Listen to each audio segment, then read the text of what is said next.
Sup nerds, welcome to the Omni4Game podcast, episode 120. I'm Sean, I'm joined with Chris and Brandon as always. Sup guys, this week's Omni4Game recap. We go over locals as always, the newest card reveals, and then we get you guys' comment questions. If you like this, make sure you like, comment, subscribe. We'll catch you in the next episode. Alright, if I can do this. First topic, locals recap. I am checking now. I'm pretty sure.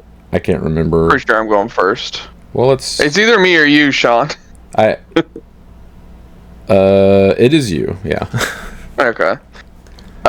So I decided to play Creepy this week on at Trinity. Just testing out a list that I put together.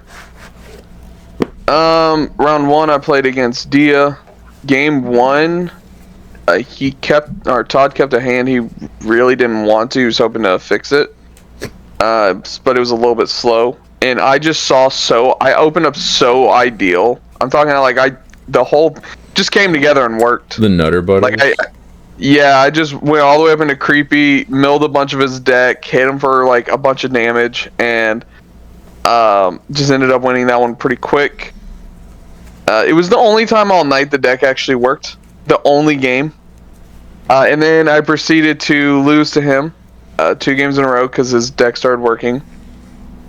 Also, I started like just opening poorly or drawing poorly.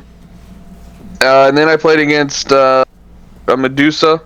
Round 2, I lost that one 0-2 as well. I actually had like a pretty good opening. I think it was game 1. And I was actually able to do some stuff, but then I hit an emblem out of security, which allowed him to play out a Eliza, and then he went into a full Medusa stack, cleared my body, and I was just never able to really recover after that because he chipped me for so much damage. And then round 3, I was paired up against AJ, but him and David decided they would rather go waste their time and see that awful Silent Hill movie instead of playing round 3, so technically that's a 2-0 win, but I probably would have lost that one as well because he was playing Iliad. I think he was playing Jupiter. So me and Sean decided to play against each other because both of our opponents left. He swiftly destroyed me 2-0 playing Creepy. I really didn't want to play it because I knew what was going to happen, but Sean was like, yeah, let's do it. So he sat there and touched himself while I sat there and made one action a turn. When you sat down, you're like, well, I have these 2 decks, and I was like, well, just play Creepy. After you got 2-0 you real quick, you can play the other one. Yeah. And I was like, he's like, what do you have? I was like, Creepy and Dia, and he's like, I don't want to play against Dia. I was so scared. So he 2-0'd me, and then I 2-0'd him playing Dia. Yeah. That was pretty funny. But yeah, so I ended up going X2 at Trinity. Really nothing too much to say, just Creepy's cool and all, like it's a fun it might not be fun, but it's an interesting deck when it works. It just has no protect. It's not even really like a glass cannon, because once they out your first stack, you're in a lot of trouble, especially if you can't get to those 10 cards in trash fast enough for your opponent. Like you can't put a body in the raising area to have coming up the next turn if they answer your stack, and just stuff like that. The cool thing about Trinity this Tuesday though was they just dumped so many promos and stuff on us. I guess they just had like a whole backlog of them that they just haven't been able to give out fast enough, so they just gave us a bunch, which means we got a bunch of those Time Stranger promos. And that was really cool. I ended up with like 4 Gomas, 4 Demi Devis, 4 AGO after everything, which is just really cool. It was very nice. Yeah. And Ben didn't get any because he didn't come. He did not. He was a sleepy boy, I guess. Sean said he had to go to bed early, so he missed out on all the fun. That's what he told me. So I am next. Pull up my matches. Round 1, I played against Time Stranger Jupiter deck with the AGO choose.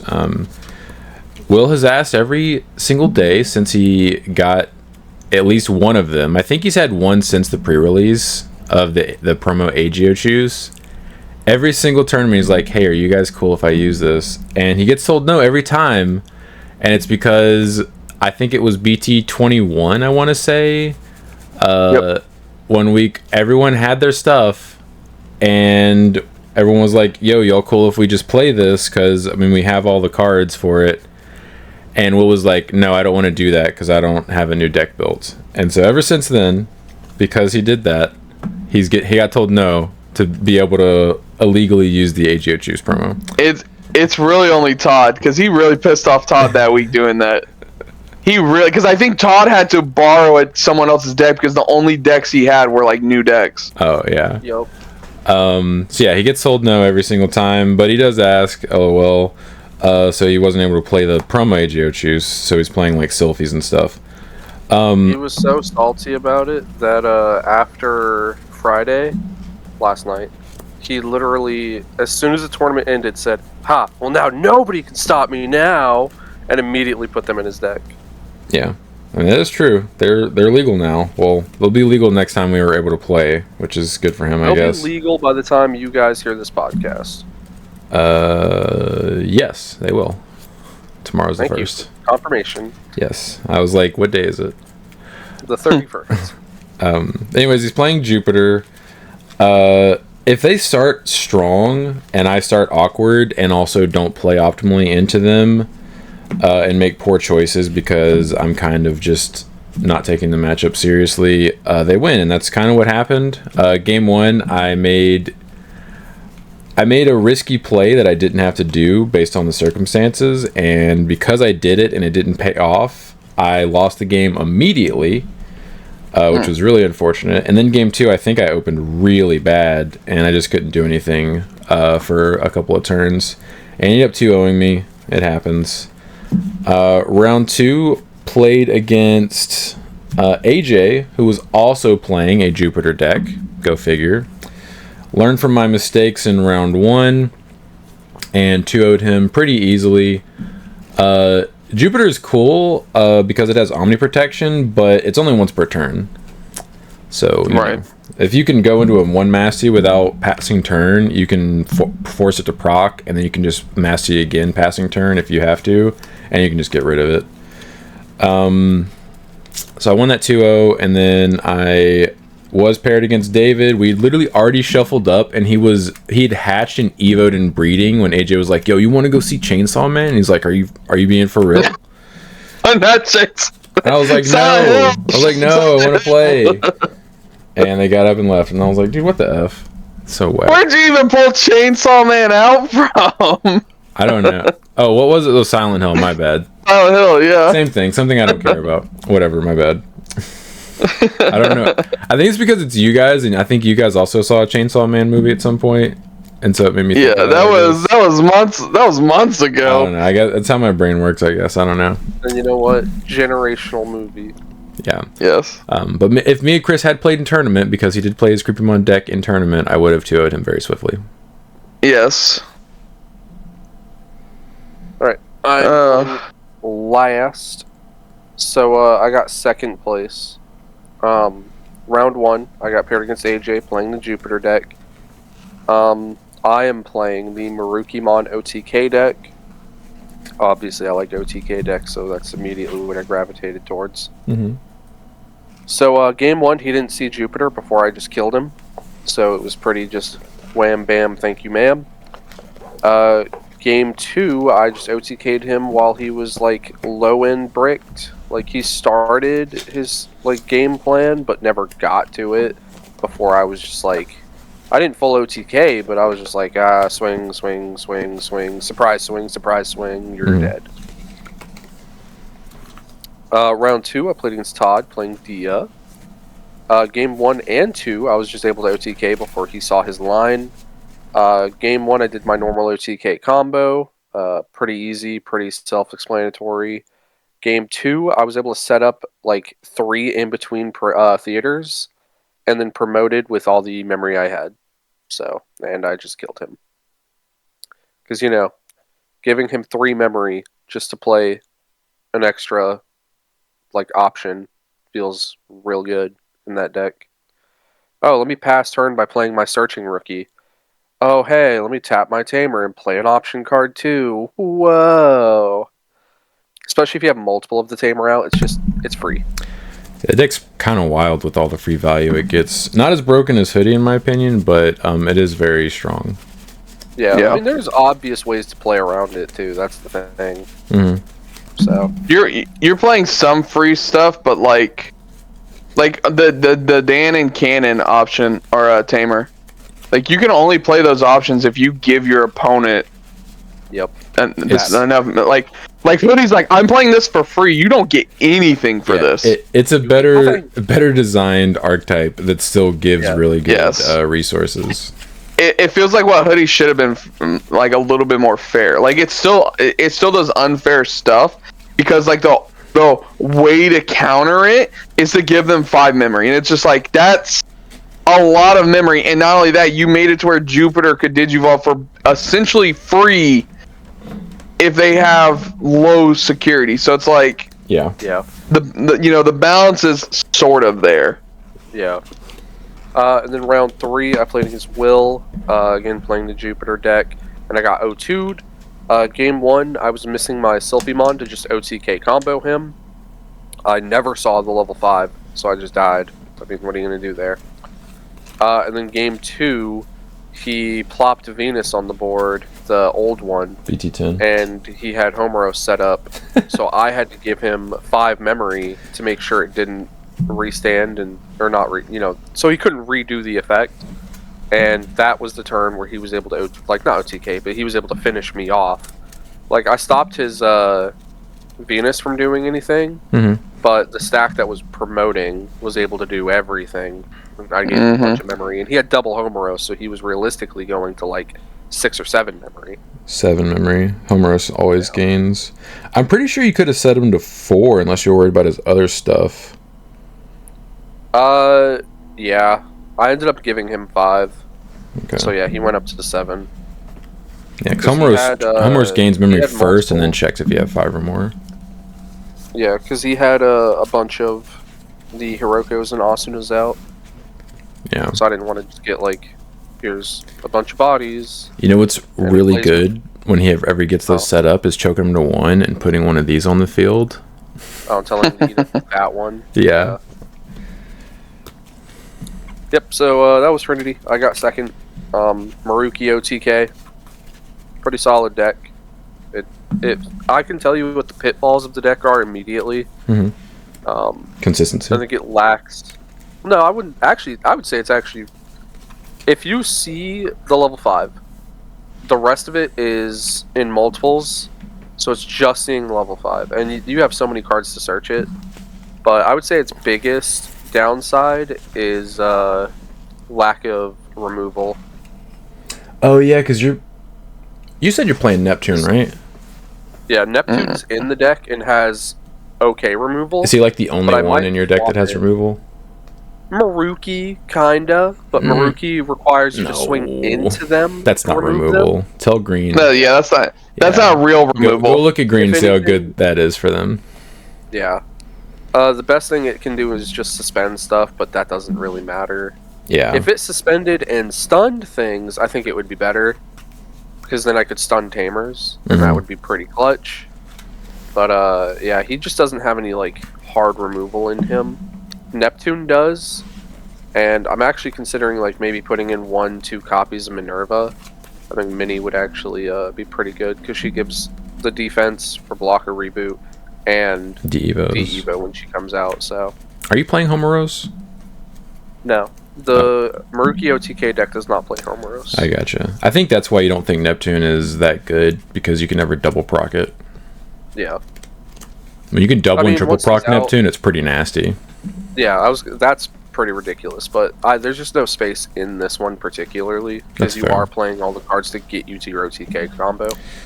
Yeah, that's always how I feel whenever I play OTK strategies, is like I don't have enough things to do when it's not going perfectly for me with my draws.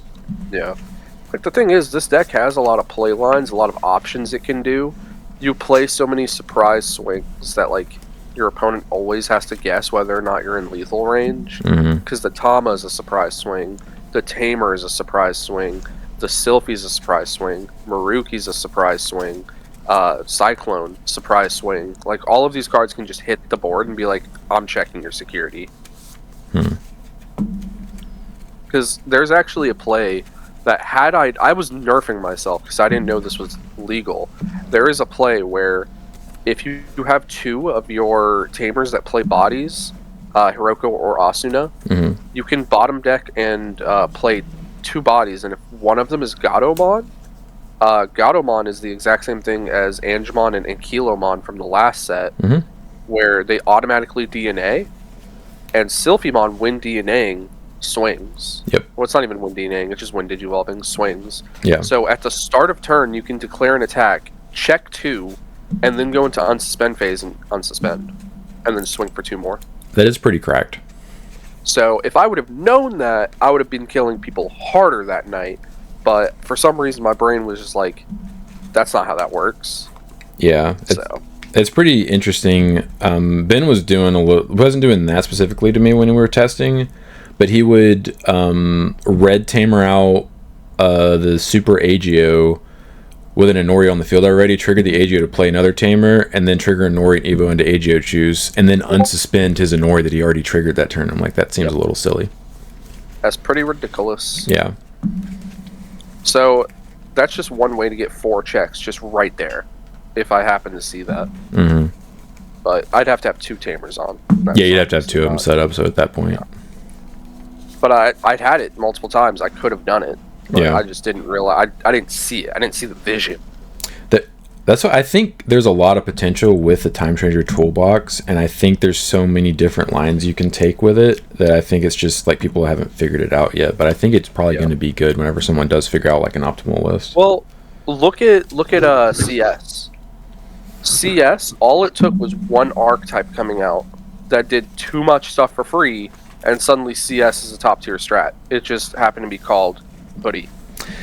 I mean, yes and the no. entire Hoodie archetype is CS. It is, however, and it does utilize cards from the CS engine. 95% of the Hoodiemon deck is from BT23, and it seems like it was on purpose. The only I'm saying, like, you're using Mirai, you're using Yugo, you're using the level 3s. Yeah, I think that's it though. I think the rest of it literally came out of BT23. Yeah, but I'm saying for Time Changers, we have the Hiroko, we have the Asuna, like we're building up. Yeah, I agree. We have almost identical tamers, just obviously a little more balanced because you can counter them. Yeah, I think it is quite possible that a Time Changer deck will be tier 1 this format once people figure it out. Yeah. Thoughts, opinions, Chris? No, I agree. I didn't want to interrupt you guys. You guys were having a nice little talk right there. No, you were just being a little silent. Make sure you get your input in. Yeah. No, I agree. Okay. All right. No arguments here. We can go to Friday. Pretty sure I'm going first again. You are correct. Yes. Yeah, so genre at least top 4. This week I was playing TBS. I was playing Time Strangers. I was playing Neptune and Venusmon. The only reason why is because of what happened on Trinity. I was not going to build any Time Stranger decks because I was not going to spend the money on those promos or wait multiple weeks and hopefully pull some. But because of what happened, I now have the appropriate cards that I was like, hey, I can actually build this. So, I built Neptune. Round 1, I was still trying to figure out the deck. Round 1, I lost to Dante playing Gaiamon 02. I think it was kind of just mostly me. Also, game 1, I just never saw Neptunemon, so I couldn't fully remove his Gaiamon once it hit the board. Like, I can stun it so many times, like with Ikakumons and like Venus and stuff like that, but like, I couldn't hard remove it. I couldn't get it off the field. I will say, Dante gets so aggravated when people stun his his Gaiamon. It happens so often. Yeah, it's pretty funny. And then game 2, I couldn't see a level 4 to save my life. despite playing so many cards that like search and dig my deck, I just couldn't find one. And then by the time I had found one, he had already chunked me for like 4 damage with his Gaiamon, and it's just like, this is too late now. Like, even if I promote and try and do something, I'm too far behind. I even like kind of answered his board and kind of stabilized, and then forgot that his Dogachmon gives him like pseudo rush or pseudo blitz. So he was able to swing at me with the Gaiamon, unsuspend while passing turn, which trashed my final security, and then hit me for game. So I watched him. Unfortunate. Yeah, I was like, I should be good here because I gave him so little memory, and then as soon as he pulled out that old Dogachmon, I was like, oh crap, that thing gives him like blitz. So yeah, unfortunate. And I played against Will, who's playing Jupitermon. Game 1 was pretty back and forth. He just plays removal that's really good against me, like DP Neg and D-Evo with Minervamon. Yeah, Neptune can't protect from DP. He cannot, unfortunately. It was, like I said, pretty back and forth, but he just had the answers to it. And then game 2, outside the first level 3 I saw, I did not see another one for like 4 or 5 turns. And I just feel like Jupitermon should be able to kill me a lot faster than that. Like, I literally had all 8 of my level 5s in my hand at one point. Like, and it just took him so long to kill me. It was honestly frustrating. I'm like, I'm not gonna be in this game. What is taking so long for you to kill me? Please just kill me. And then, like, it even got to a point where it's like I could hard play a Jupitermon, and like I removed a good portion of his board because he just took too long. And I'm like, I'm sort of kind of back in this game, and then I just wasn't. So I lost that one 0-2, and then round 3, the one time all night my deck actually really worked. Like, I popped off and was doing a bunch of crazy stuff. I was playing against Rashid, who was playing Sakuyamon. Both games I did the Wombo combo with Shellmon and Neptune. Also I misplayed once against Nante. I should have gone Venus first onto the Shellmon and then Digivolved into Neptune. It would have cleared his whole board. Instead, I ended up only getting rid of one of his bodies. Yeah. So, anyways, and the one you left was the Gaiamon. Yeah, the Gaiamon. Yeah. So, and then round 3, did the whole Wombo combo setup. Had Venusmon next to Neptune. Not Omni protection, but it was like it's pretty good protection. He tried to on-play his Sakuya Ace a few times and link it with the red one to try and delete Neptune. I read the card to him. I explained it to him. I read Venusmon to him. He said, "Oh, okay." So he tried to target the Neptune. I said, "Okay, Venusmon effect. Put your Sakuyamon at the bottom of your security." He goes, "It does that?" And I go, "Yes. If you'd like to, you can take it back." He took it back, did something else. And then, like 2 turns later, he tried to do it again. And I said, okay, Venusmon, put that at the bottom of security. He goes, oh, I forgot. And he went to pick it back up. I said, listen, I let you do it once already. I'm not going to let you do it again. Like, the first time was a teachable moment. You did not heed my words. It also doesn't help that most of his cards play out tokens with no sources. So I just always kind of have protection sitting there with Venus. So that's always pretty nice. And then I think he thought like, oh, to beat, because he must have just played against Brandon and maybe he's played against, well, I don't know. He's like, I got to give them 5 or more memory. No, he just at one point gave me like 7 memory, and I was just like, oh, sick. Perfect. So yeah, perfect. Like, he hard played Kuzahamon, the promo. He just hard played it to put out like a token, and I guess play an option or something. I'm like, hey, yo, you're just giving me way more bodies to protect with Venus if I need it. Bruh. Yeah, it was pretty funny.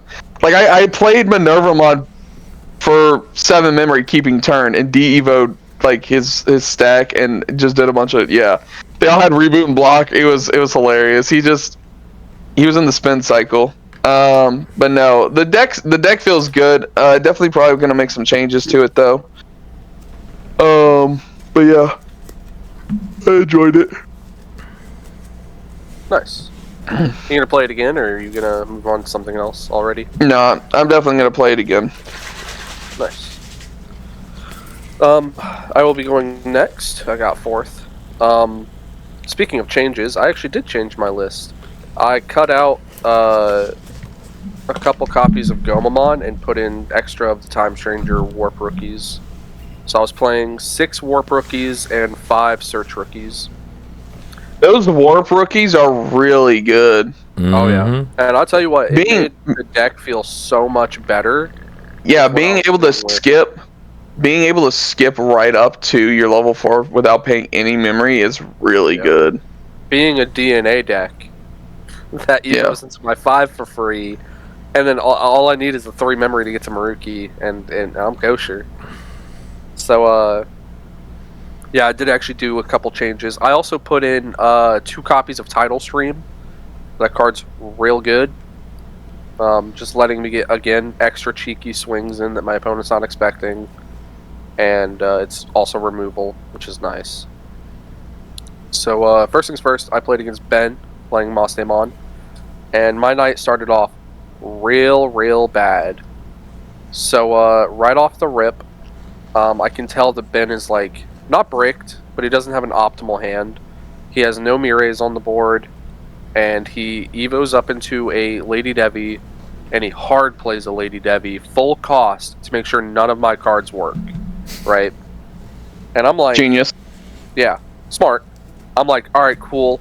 I can remove one of these ladies, no issue. The second one, I'm going to have to swing through to kill it. So I go into my Sylphie, 2 checks. You know, one of the dudes is already dead because I minus DP'd it with the Sylphie and Patamon. The Pata inheritable minus 2k, so that's 7k right there. One of them's dead. Mm-hmm. Alright, 2 checks. First check, CS Mire.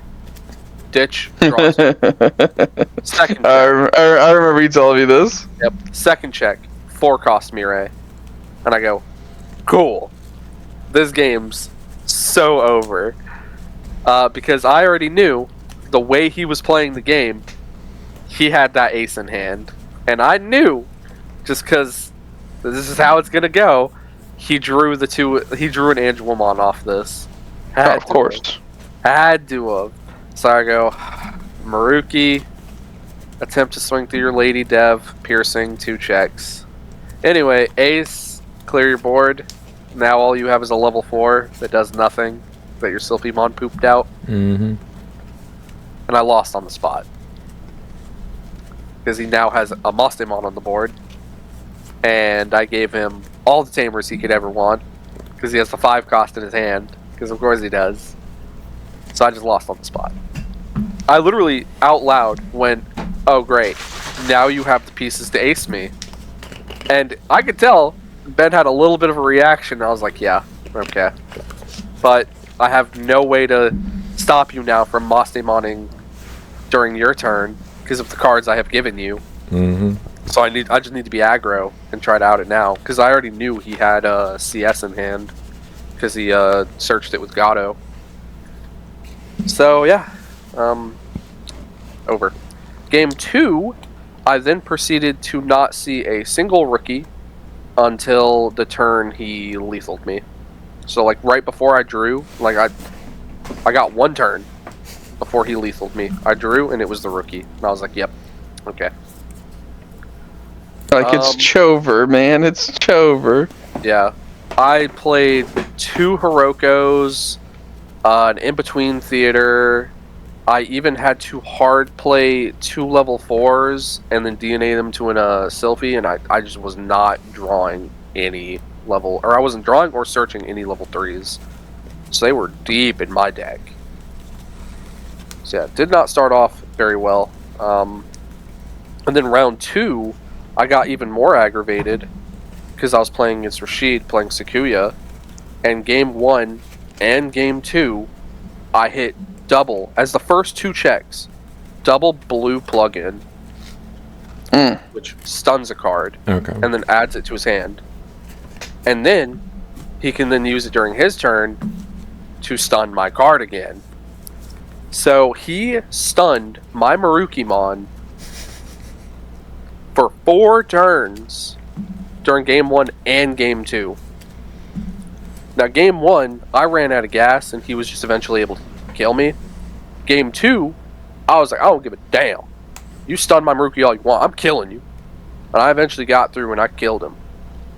Now game 3. Oh my god, game 3. I had 2... Okay, so I got him down to 2 security. Right? Mm-hmm. I had to kill him through 2 face down security and 3 mandala. I had to kill him through 3 mandala. I had to OTK him through 3 mandala.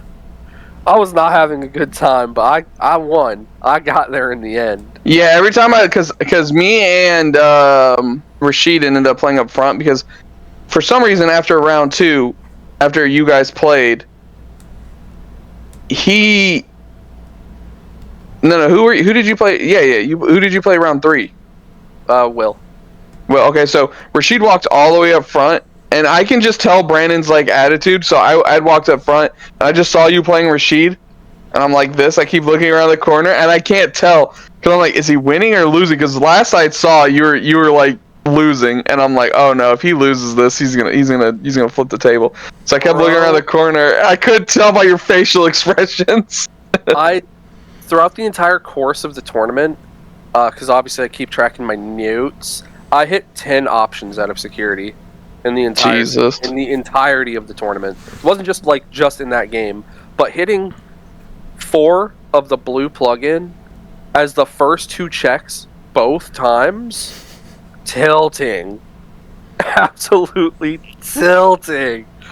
Oh god. The 3 mandalas actually ended up helping me because he neg DP'd my Sylphie, which let me spit out the Rush Cyclone so I can get extra swings for free.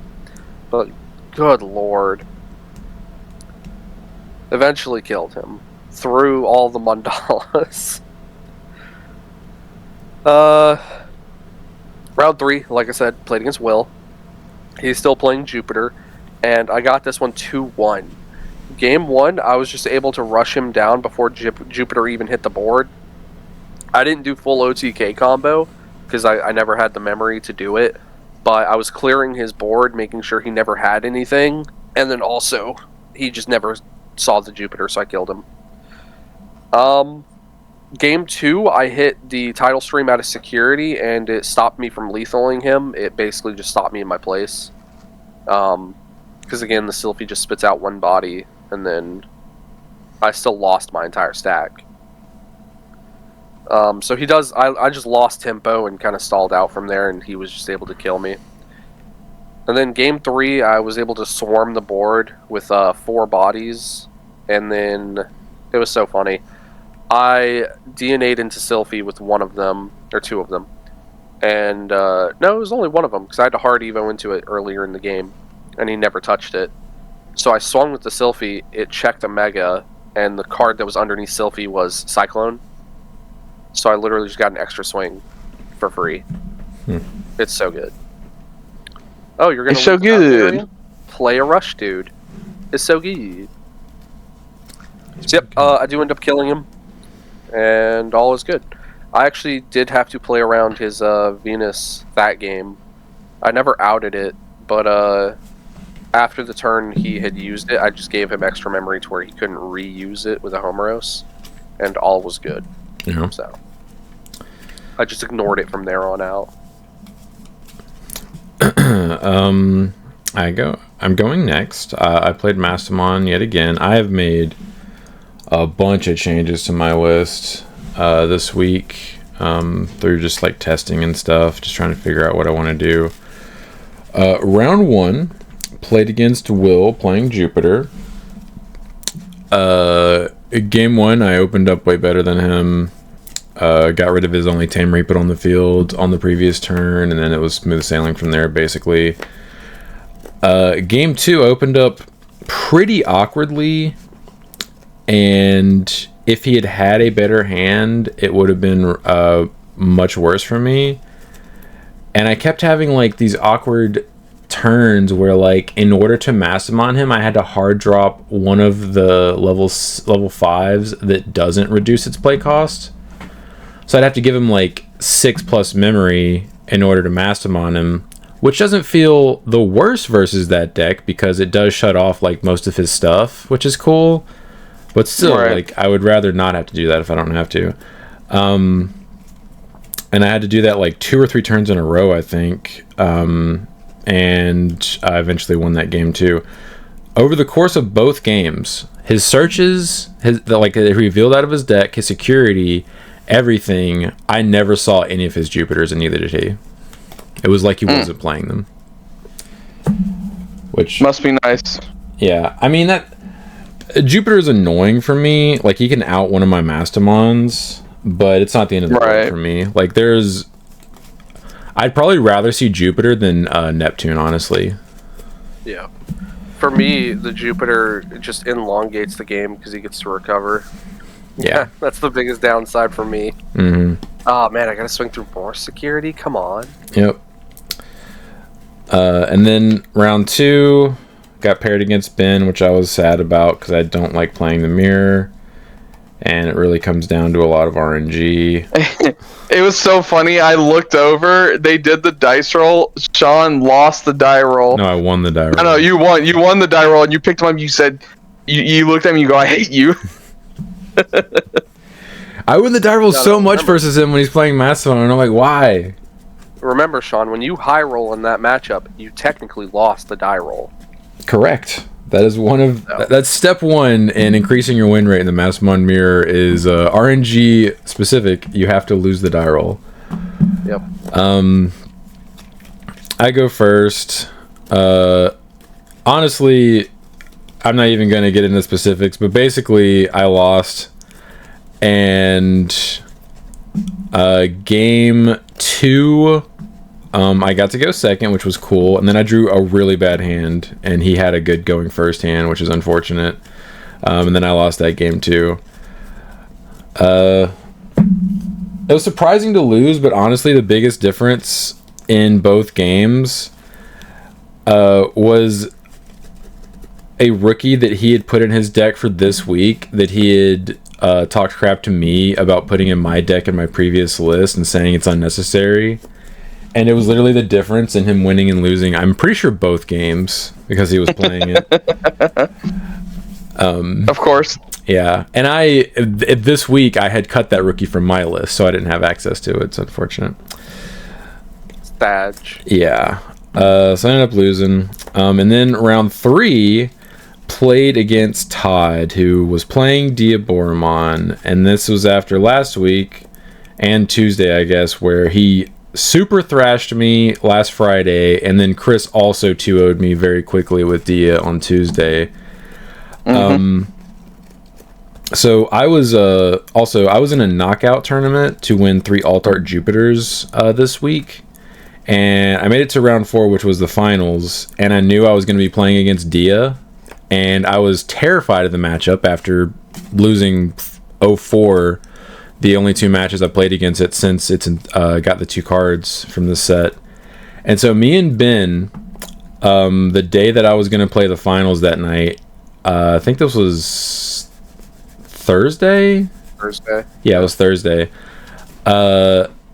He built a Dia deck, and we grinded for like 5 hours while I just figured out like the best way to approach the matchup. And thankfully that helped quite a bit. I ended up winning in the finals versus Dia. So I won 3 Alt-Art Jupiters, which is dope.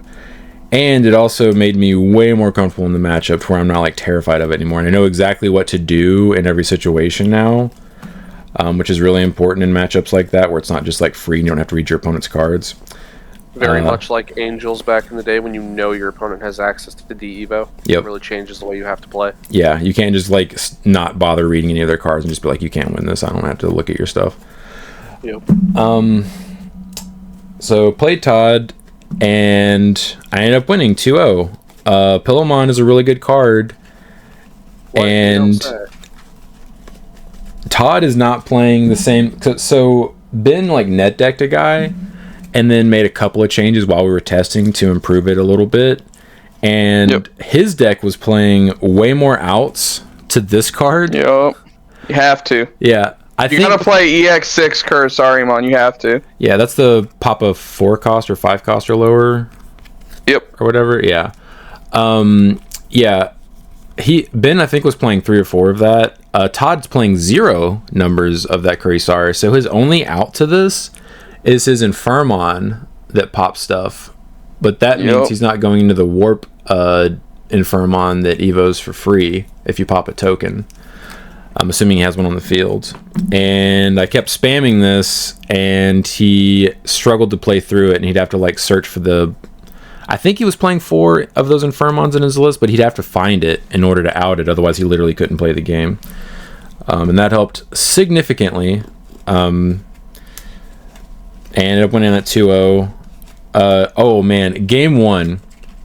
I won the die roll. I literally won all 3 die rolls last night, which I was not super happy about. Game 1, I opened Pata, and like I think 1 promo Masty, and the rest of my hand is all level 5s. And I was like, gross. Well, I was like, all right, gotta promote that Pata. Evo into Pata, draw off Evo. I think it's either another Masty or another level 5. And I was like, okay, pass, your turn 3. And he played a rookie to search for, I think, a better rookie. Evo'd a rookie in Raising. And then... did he... I think he evo'd... Yeah, he evo'd a 4 in the back to set me to 2. I drew for turn. It was yet another 5 and/or Mastamon. So I was like, I literally can't do anything besides give him... I think the cheapest one is 7. So I'd have to give him 5 memory by hard playing level 5 or just hard passing again. I just have to YOLO promote my Pata. And so I was like, all right, promote. Started at Gatto's Insecurity, smooth sailing. I promo Masty, his rookie that he has on the field, to trash one of his security, and choke him to 1. And I have a promo Masty and an Angelwomon on the field, and he has 1 memory and a level 4 in Raising. And he sat there and thought about it, and I was like, I hope he can't really do anything about this. I don't think he can, but I'm not 100% sure. And he's like, okay, and he, I think, played an errata to pass turn. And I was like, cool, all right, draw, hatch. And I was like, I have no real way of defending myself because I haven't seen a pillow yet in this game. So I'm like, I think I just have to try to lethal him through 5 security here. So I swung with promo Masty, trashed a card to play a Lady Dev, allianced 2 checks, and then evoed into CS Masty, played the BT11 Angelwomon, and then I swung alliance 2 more checks to leave him at 1 security, and then hard played CS Lady Dev. Oh, on the second check from the CS Masty, I triggered her own effect to tuck her into security, so I could gain the memory off of my promo Masty stack to set me to 3. Because he played the 3 cost errata, that's what it was. So he set me to 2 at the start of my turn. So I went to 3, and then I hard played CS Lady Dev for 4, and then gained the memory off the BT11 Angelwomon to go back to 0, and then evoed into another promo Masty, trash his last security, and then swung for game. Yep. I was forced to do that, or else he was going to be able to start playing the game on his turn, and I didn't have a way to really defend myself. But thankfully, I was able to just kill him on my 3rd turn of the game. And then game 2 was a little more back and forth. I had a chance to lethal him on one of my turns. However, he had the 4 cost errata that lets him redirect, and he had a body on the field that I couldn't clear before I swung. And so I couldn't kill him. So I floodgated him with a BT10 Venusmon, which I was testing. and it stopped him from doing a lot of shenanigans, but he actually was able to clear the Venus because he evoed into the Ace Dia, triggered his 3-cost errata to play a token, then triggered his all turns inheritable to de-evo the Venus, and then he was able to use his when digivolvings and stuff, which was pretty cool. But then I killed him on my turn, thankfully.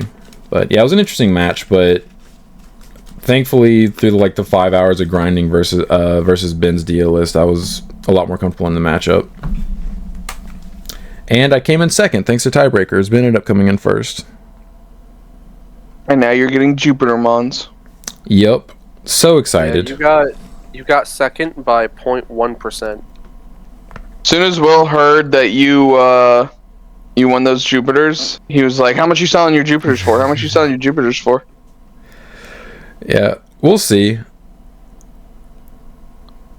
I wonder if he even has the money for them, because they've gone up. They're like 25 or 30 depending on the day now a piece. Yeah. But we'll see. Obviously, I don't need him anymore. I don't think I'd play more than 3 Jupiters in anything. But it was good to win one. Ben was in that same tournament, but he got knocked out of his. I think he entered twice. I entered twice, and he entered twice, and he got knocked out of both of his. I never played him. Dude, one of the matchups that Ben lost to, he played Masty in one of his matches, and he played versus Creepy and lost to Creepy with Masty. Oh. Well, it wasn't all force this time. So Ben just did not open well at all. No, he bricked basically, which you have to in order to lose to Creepy with Masty. Yeah, I was gonna say. Yeah, I was like, dang, dude. I almost played against Creepy in the finals of that knockout tournament. It was Creepy versus Dia in the other bracket, and Creepy won game 1, and I was like, dude, I'm about to get a freebie. Let's go. Let's go. And then Dia won games 2 and 3, and I was like, no, please God, no. All right, time to workshop. Yeah, literally, I was like, dude, I need to start testing versus this, because that matchup scares the hell out of me now. The Kara X, dude, it's so good. It really is, yeah. DX is cool, but the Kara X speeds the deck up so much. While Ben was testing versus me, he was like, yeah, when I see Kara X, it increases my win rate by so much. And I'm like, yeah, it's the best card. Yeah, being able to just hard out a floodgate that hard outs your entire deck feels pretty good. Kara X doesn't do that. Oh, okay, sorry. I was sorry, Tom. The level 4. No.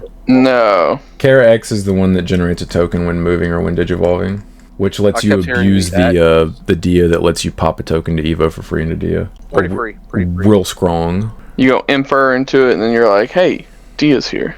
Yep, Dia's here. And I spent way less memory than you thought I would, because if they have a scramble with that, it's literally 4 memory to go from a rookie to a Dia, and if they evote into the memory gain one and have any number of tamers on the field, it might even be for free. Yep. That's a real scary. All right, reveals. So the SP Medusamon, which does look very cool. The art is interesting. I'm talking about she's dancing with Owen. They're both 12 feet tall. Yeah, for one, it gave us I guess we already knew what size she was, because I think the alt art has him standing next to her too. Yeah, but I don't know, man. It looks like he's biting his lip while they're dancing. I'm just not it's giving some weird vibes. he is looking at her lovingly. Yes, he's giving her the eyes. Yeah, and Lord knows she needs him. It's because Owen's a dog, man. He's just a gentleman. Yeah, I guess so. I will say this gave me a really funny meme that I saw on Tuesday. I showed everybody in the room. It was this exact art, but instead of Medusa, it was styrofoam. So he was dancing with the big old dinosaur. It was very funny. Yeah. Yeah, I mean, these are probably going to be so much money. I would like to have these ideally, because I've already started trying to make max rarity Medusa, so it'll be upsetting if I can't afford to get these. But I don't know, man. It looks really pretty. It's just a weird choice that the artist made. Well, no, I feel like it's from the actual comic, because if you look, there are reaction shots like underneath her, there are like all of the characters like blushing and like holding their hands above their eyes and stuff like and then above them you can actually see in the manga panel by the play cost they're holding hands, and I feel like these are 1-to-1 rips. Oh, yeah, I guess that's fair. I know that these are like the SPs look like they're taken out of the manga. I didn't realize they were actually like just straight up out of the manga. I feel like they have to be. Like, otherwise, what would be the point of doing a style like this? That's fair. Well, I guess the people that did the manga have some explaining to do. That's a lot of mangakas, unfortunately. Yeah. And then, we have the English versions of all these cards that we've already seen. So, like, you know, we can read them now, but we already know what they do. Yeah. Whoop-de-doo, you get that. Good for you. Ben gets this card, which already had an alt art because we got it as one of the celebration event the one promos.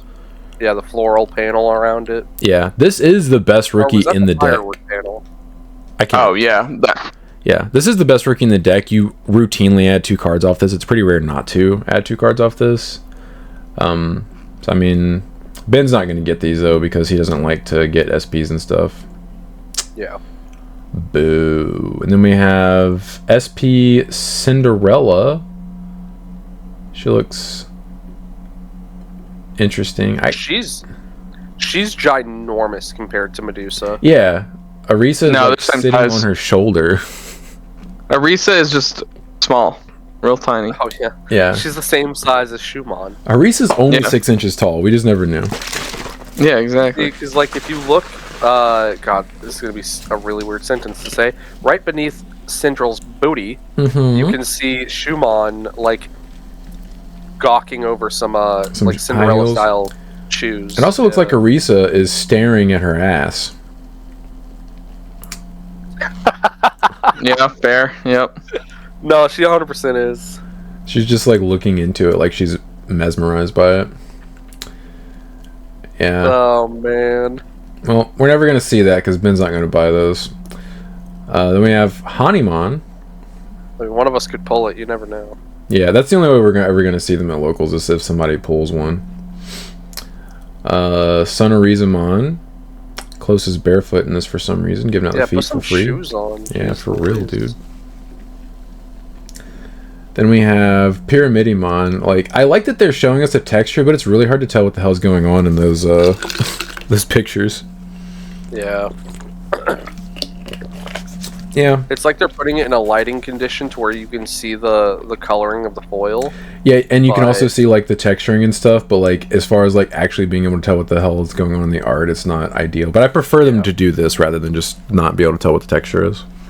I mean, the clean scan is obviously the superior way to see the art itself if you're not going to hold the card in your hands. Yeah. Yeah.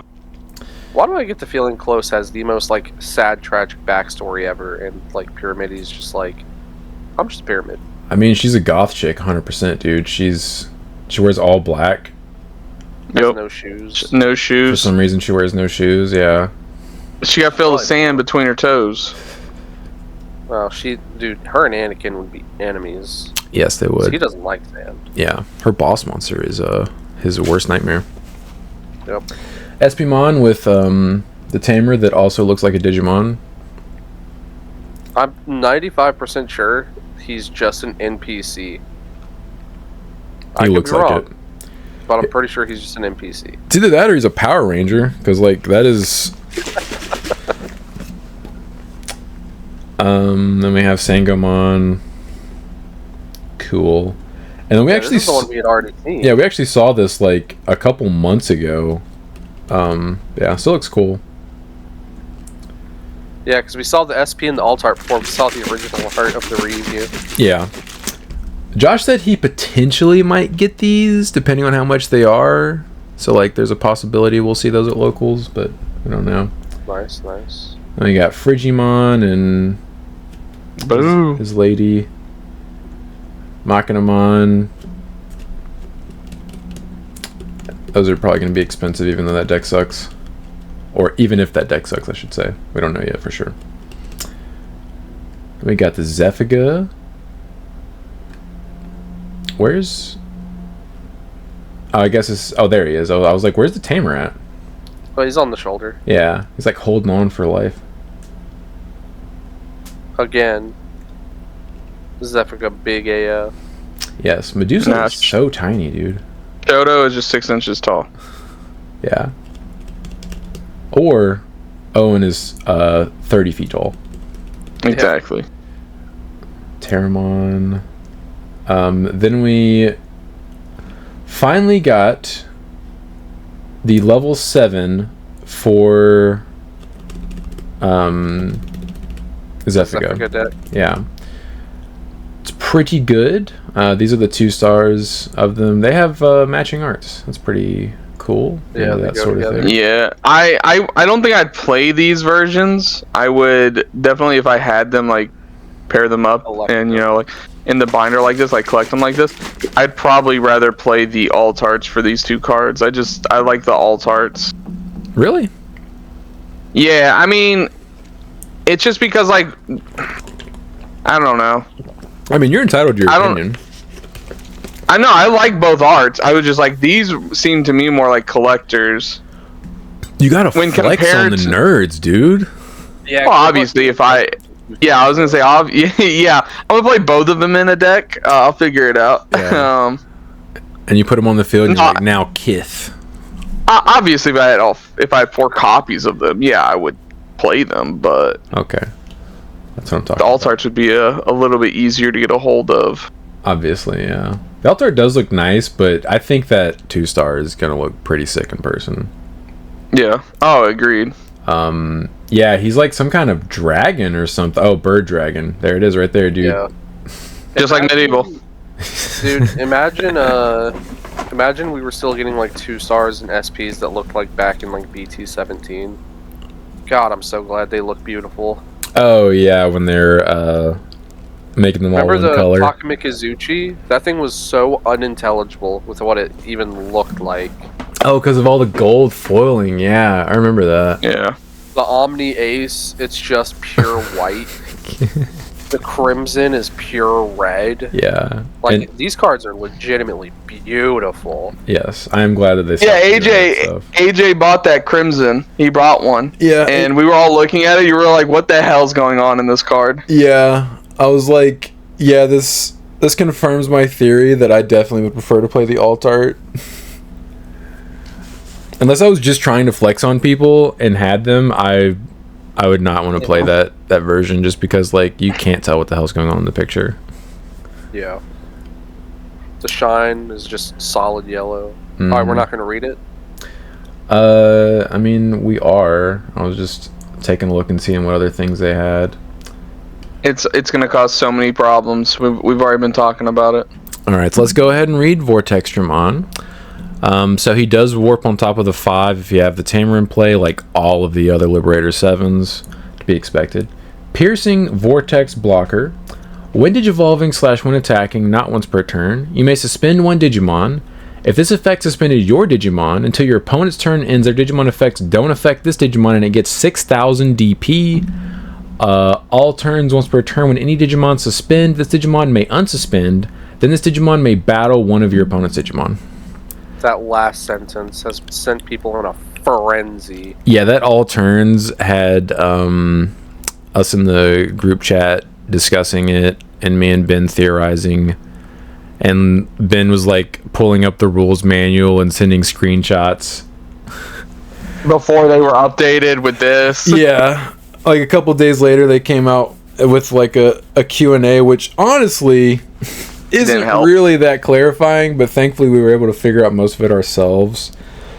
So yeah, the battle can happen with any Digimon, including Digimon that are immune to effects, and it skips the attack declaration process, all that stuff, counter timing, block timing, all that, and yeah, so it just skips. No when opponents attack, none of it. Yeah. Just for this battle, just for this effect's battle, and all it does is just skip right to comparing DPs. Unless they have Ice Clad, then it compares sources, and then once that is decided, the losing Digimon leaves the battle area by deletion, obviously, and then whatever else was happening before that effect triggered will continue to happen. So you can swing at somebody's Digimon with this guy, trigger his all turns to battle another opponent's Digimon, and then kill that, and then go back to like when attackings, and then they'll enter counter timing and stuff, and then you can battle the other guy. Likewise, because he has blocker, if your opponent could swing at you, you could battle another one of their Digimon and then block the Digimon who's swinging. Yep, and unsuspend after you block because of his of the effect. So I've seen so many memes of people being like, "Well, time to put like options back in my deck," and I'm just over here looking over at dual cards like, yeah, they're kind of giving us the options. They're hinting at us having the ability to play options without actually watering our deck downs. Because I saw people saying like, "Oh, Lightning Joust is going back in." Lightning Joust? Is that the one I'm thinking of? No, there's no way. What's Cherubi's move? Oh, Heaven's Judgment. Heaven's Lightning. Heaven's Judgment. Yeah. That. Yeah. Lightning Joust is a 1-cost Gallimon option that gives you an extra security check, and I think like 2,000 or 3,000 DP. I was like, there's no way that's what you meant. I just remember lightning in hand. That's fair. Wow. Yeah.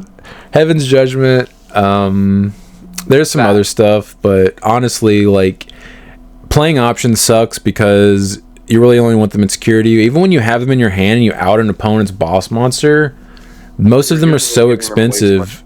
Yeah, you're just like, here's enough memory to make another one. Go for it. Unless you're playing against a Time Stranger deck and you want to give them that much memory. Yeah, true. It doesn't feel awful giving them like 8 memory. It still doesn't feel good, but Ben was routinely giving me 5, and I was just like, you can do that all you want. I'm not playing the game. I'm already brick. I mean, you could just play this in Maruki. It's only got cost 4 on top of Maruki. Oh, this guy's going to be splashed in green decks for sure. Oh, 100%. Yeah. Thankfully, green sucks, so like, None of that is archetype specific. No. It's all super generic. Yeah. The only archetype specific words on him are the warp alternative Digivolve. Yep. But he costs 4 on top of a 6, so like, imagine just HP being into this card. Man, I was talking to Ben last night, and I was like, HP for real like needs to be banned.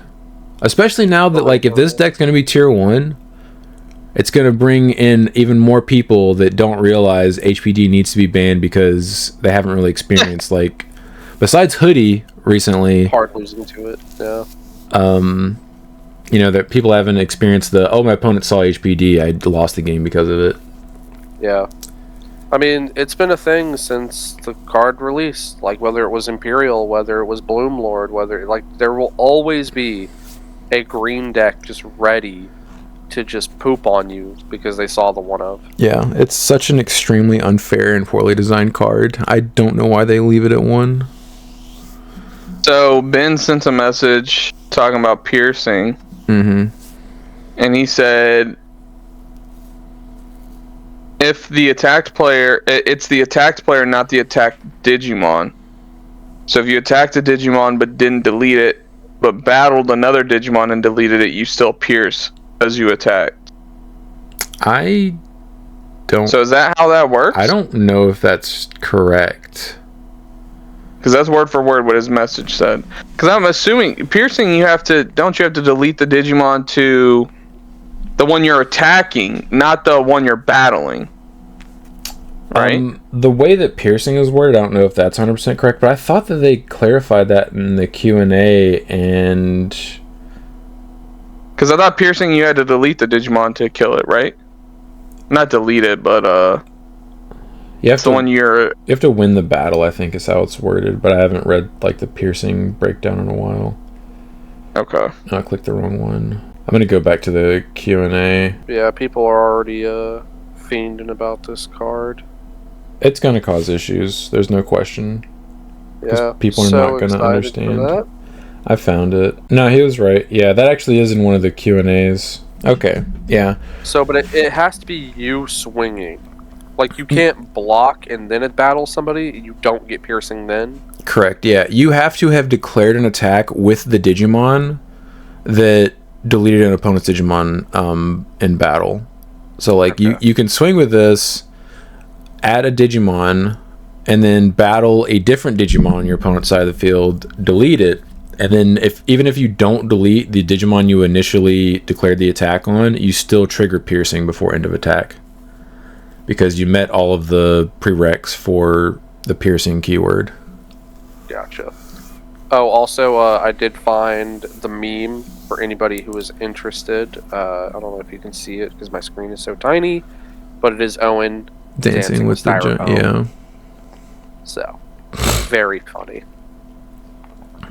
Yeah, this card seems like it's going to be a bit of a problem for a lot of archetypes to deal with unless they just decide to put options in their deck.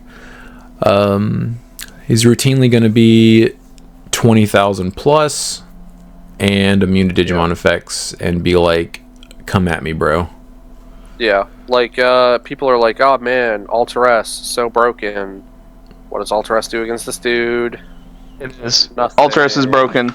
Yeah. That card. Does nothing. Alter S is broken. Just because this guy is good doesn't mean Alter S isn't broken. Magna X so broken. What he do against this guy? Nothing. Magna X has been power creep, dude. This is the new Magna X. Yeah. This is worse. I mean, you can at least affect him by options and stuff, but like this is still worse. Mother Shoto, what you gonna do? Nothing. Yeah, Mother Shoto would also get duggied on by this card. Good day, sir. It's like, oh, you're 15k? Oh, I'm 20. Pierce through your mother, idiot. Yeah, stupid. Yeah, because he can Little do battle do we with her, know, even if you don't Shoto- block. Shoto would give us the best control deck, but then also the best answer to any control deck. Oh, this is Oh my gonna... god, we're bringing back Mother Control with this card. Yeah, this is gonna be a control deck. Like, this is not gonna OTK you. This is gonna be like, go into this guy, pierce for like 1 or 2 checks or whatever, and then answer this or lose over the course of the next like 1 or 2 turns. Yep. Yeah, this is gonna be a scary card. Yep. Alright, but who cares about that? Yeah, and then we have these cards, which no one cares about, from the AD set. Greymon. On play when Digivolving, you may return 1 card with Greymon, Garurumon, or Omnimon in its name from your trash to the hand. All turns when your Digimon or Tamers are played or Digivolve, if any of them have Garurumon or Taikamiya in their names as Digimon, may Digivolve into a Digimon card with Greymon in its name in the hand without paying the cost. Inheritable is a raid. It's okay. Yeah, all this is doing is giving just flashbacks to EX4. Yeah. Now we're going to have the level 4s and the 5s that Evo for free. Mm-hmm. So instead of reducing the cost like the EX4 does, it's just free. So It seems more like an Omni or Adventure card more than it does like a Greymon card. It 100% is, yeah. Yeah, like it. No, I mean it's just like meant for those decks instead of like their own standalone decks. We haven't gotten actual Greymon support in a while. No, and then obviously the Garurumon is a million times better. Yep. Because why wouldn't it be? Why the hell do they keep giving red cards the effect of adding a card from the trash to the hand? When has red wanted that to happen? Why is that a thing? I mean, for the Omni deck, it lines up with the Agumons we've already had. Yeah, And but that's why good did they even to do have that in the first place? Like, it doesn't make sense to me. Red is not the color to... That should be a purple effect. Why does Garurumon just draw an extra card? It makes no sense. That's why blue has always been one of the better cards, because they just have so much inherent good draw power with jamming. Yes. It's so dumb. It is. They just couldn't think of a better effect to give red. That's what it was. I would at least give it like extra DP or something. I don't know. I don't know. These cards are so dumb. anyway. It's not a big deal. Who cares?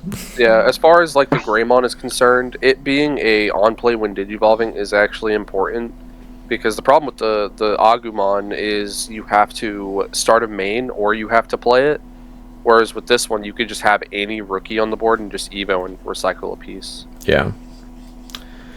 Garurumon, on play when Digivolving, draw 1, and then all turns when your Digimon or Tamers are played, if any of them have Greymon or Madashita on their names, Digimon may Digivolve into a Digimon card with Garurumon in the name without paying the cost. Inheritables jamming, because it's blue and level 4. First thing I thought of when I read this was gas, because now you can DGO out a Mat and Tai, and then just Evo up your entire line for free.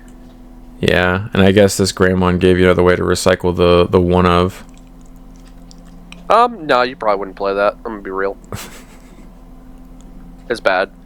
It's a bad. Greymon. Yeah. And then we have the new Evo Cup promos. BT21 Destromon alt art. Sick. Cool, I guess, if you're into that sort of thing. And then we have BT21 Ragnarok Cannon. Also sick. Yeah. And then And this next one's even more sick. BT18 Zenith. So I'm This is a assuming really cool this is card. the champion, and then this is top 4, and this is the participant. Be my guess. Most likely, yeah. It's almost always the tamer being the winner. Or I guess it might be this is participant. I don't know, I'm trying to think of the I feel like past level- ones, but like we haven't really had enough to be able to tell for sure. Yeah.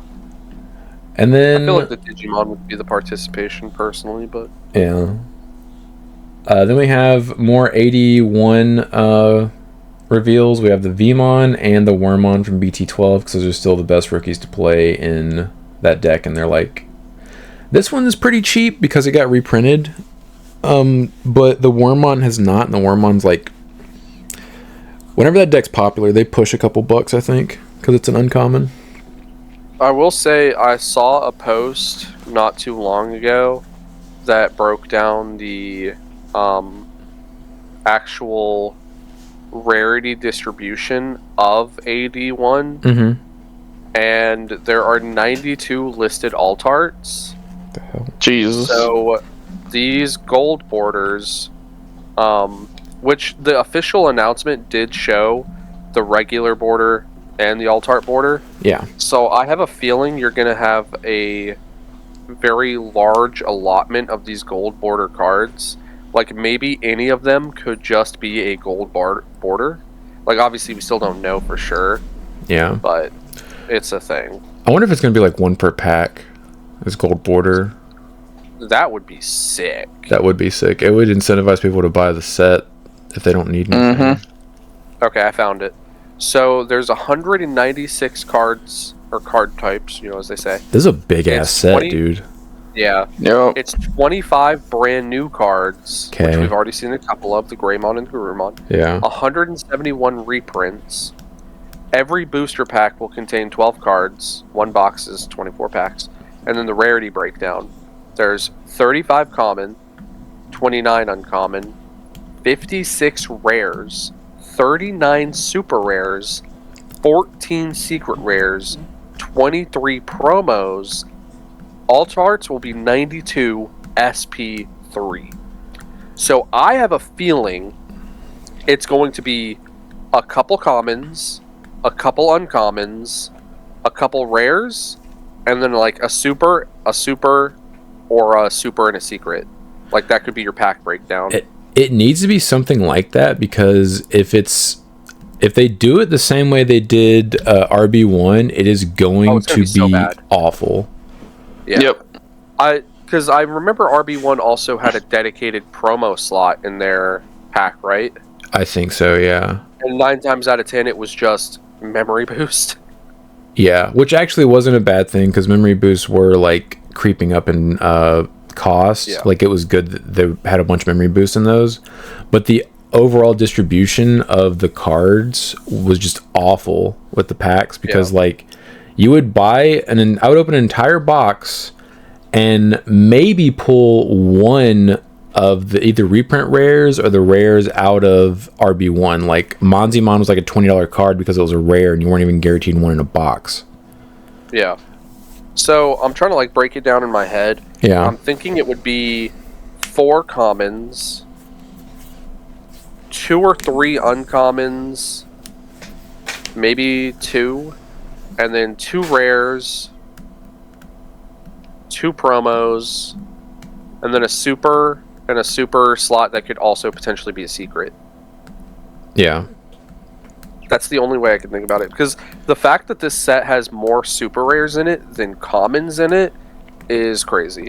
Yeah. All right. They would need to do some kind of distribution like that per pack. Otherwise, it'll be just like RB1 and it'll be awful opening product. Like, just straight up rip off Yu-Gi-Oh! Because Yu-Gi-Oh! Has been doing that for a while with their reprint sets, where you just get like a pack full of just like a bunch of high rarity stuff. Yeah, it would be nice. It would actually, I would want to open the set, even though I don't really think I want anything from it. I would like it. It'd be nice. Yeah. And if it's like widely distributed and stuff like that, like the card should definitely go down in price. Yeah, and it would help budget players. If it's still hard, if it's still like impossible to pull Pyldramon, like his price isn't going down. Unfortunately, no, he's not. But if you get like 2 supers per pack, that'd be pretty good. It would be pretty dope. I mean, the whole point of a reprint set is to give budget players a chance to access cards that maybe they otherwise wouldn't be able to. So, if that's their actual intention, they would need to figure out the pack distribution, because RB1 is not it. Yeah. Because if they did 2 supers per pack, that's 48 super slots you're hitting. / potentially secrets. Yeah, / secrets. And the secret rate would have to go up as well. Because how many secrets did I say there were? Like 10? Something like that? Something like that, like 10 or 15. Yeah, I could see them having 1 secret per pack too. Potentially. I'd be okay if I opened like 4 boxes and got a play set of everything guaranteed, basically. Yeah, that would be cool. That'd be the cool thing to do. Yeah, because I opened 6 boxes of RB1. Why, I don't know. I hate myself, I guess. And I pulled... I'm pretty sure I pulled a total of 3 of the reprint Rise Greymons. It was like the rare from like BT2. I pulled 3 of a rare that I didn't even want. I did one after I figured it out, but out of half of a case. What's the point of reprinting cards, you know? Yeah, that's ridiculous. But I have like 18 million playsets of like a bunch of the other cards because the distribution was just all over the place. It's stupid. Yeah, hopefully this set is actually really good. I have high hopes. Ideally.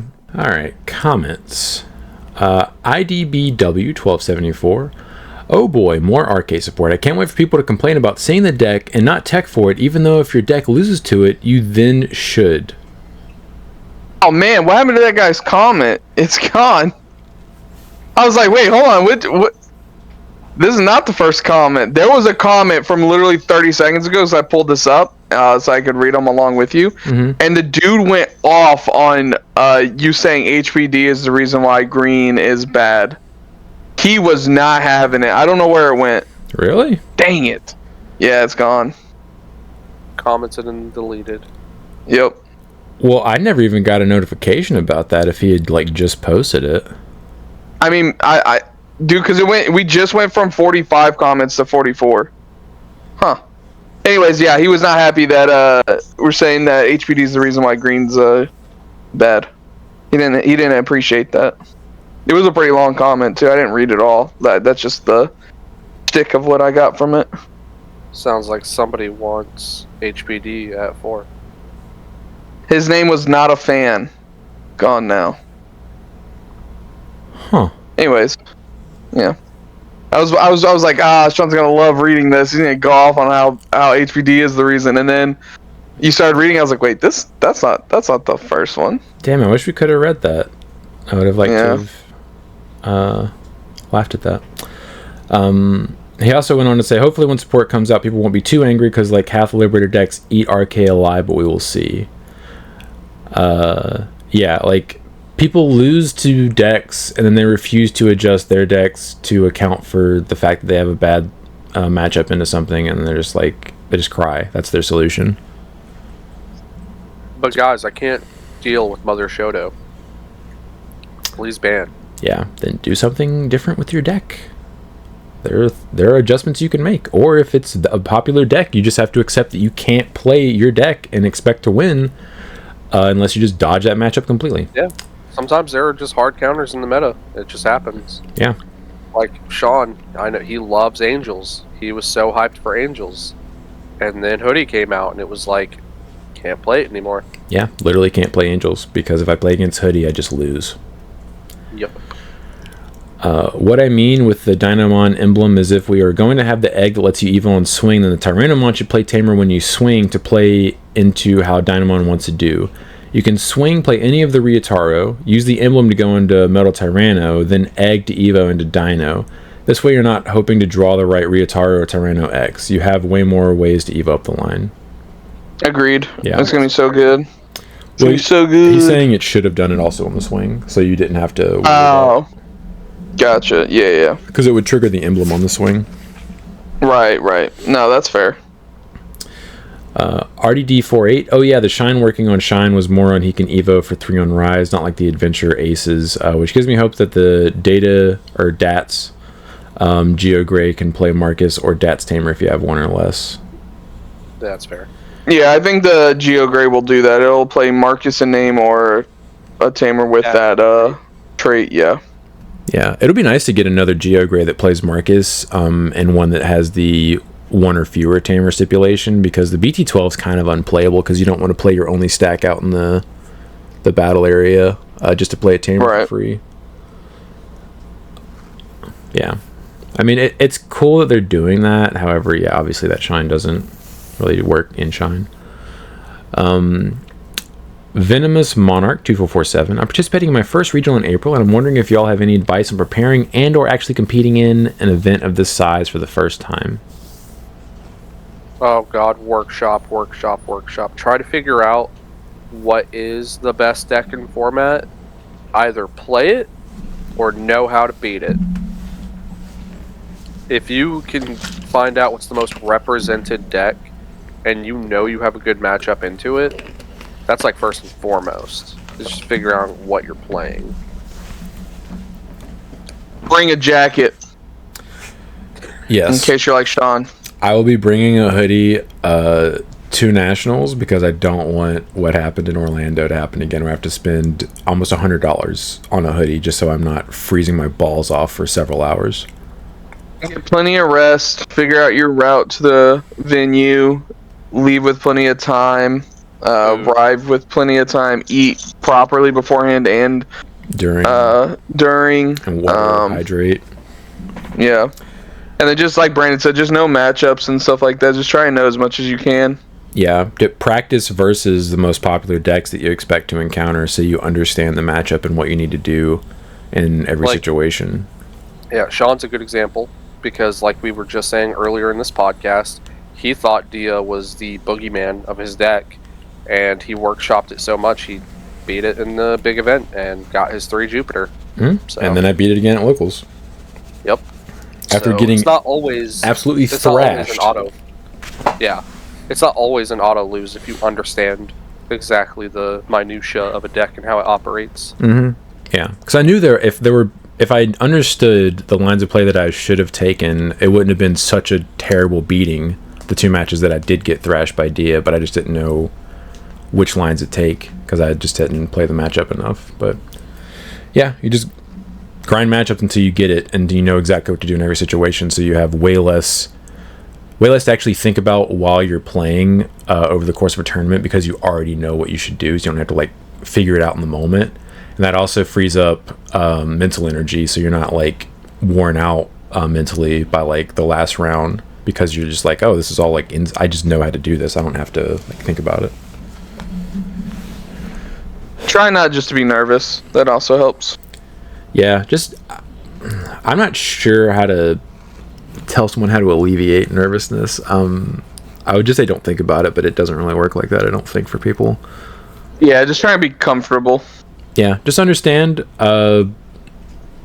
whatever happens is going to happen, you know? If it's your day, it'll be your day.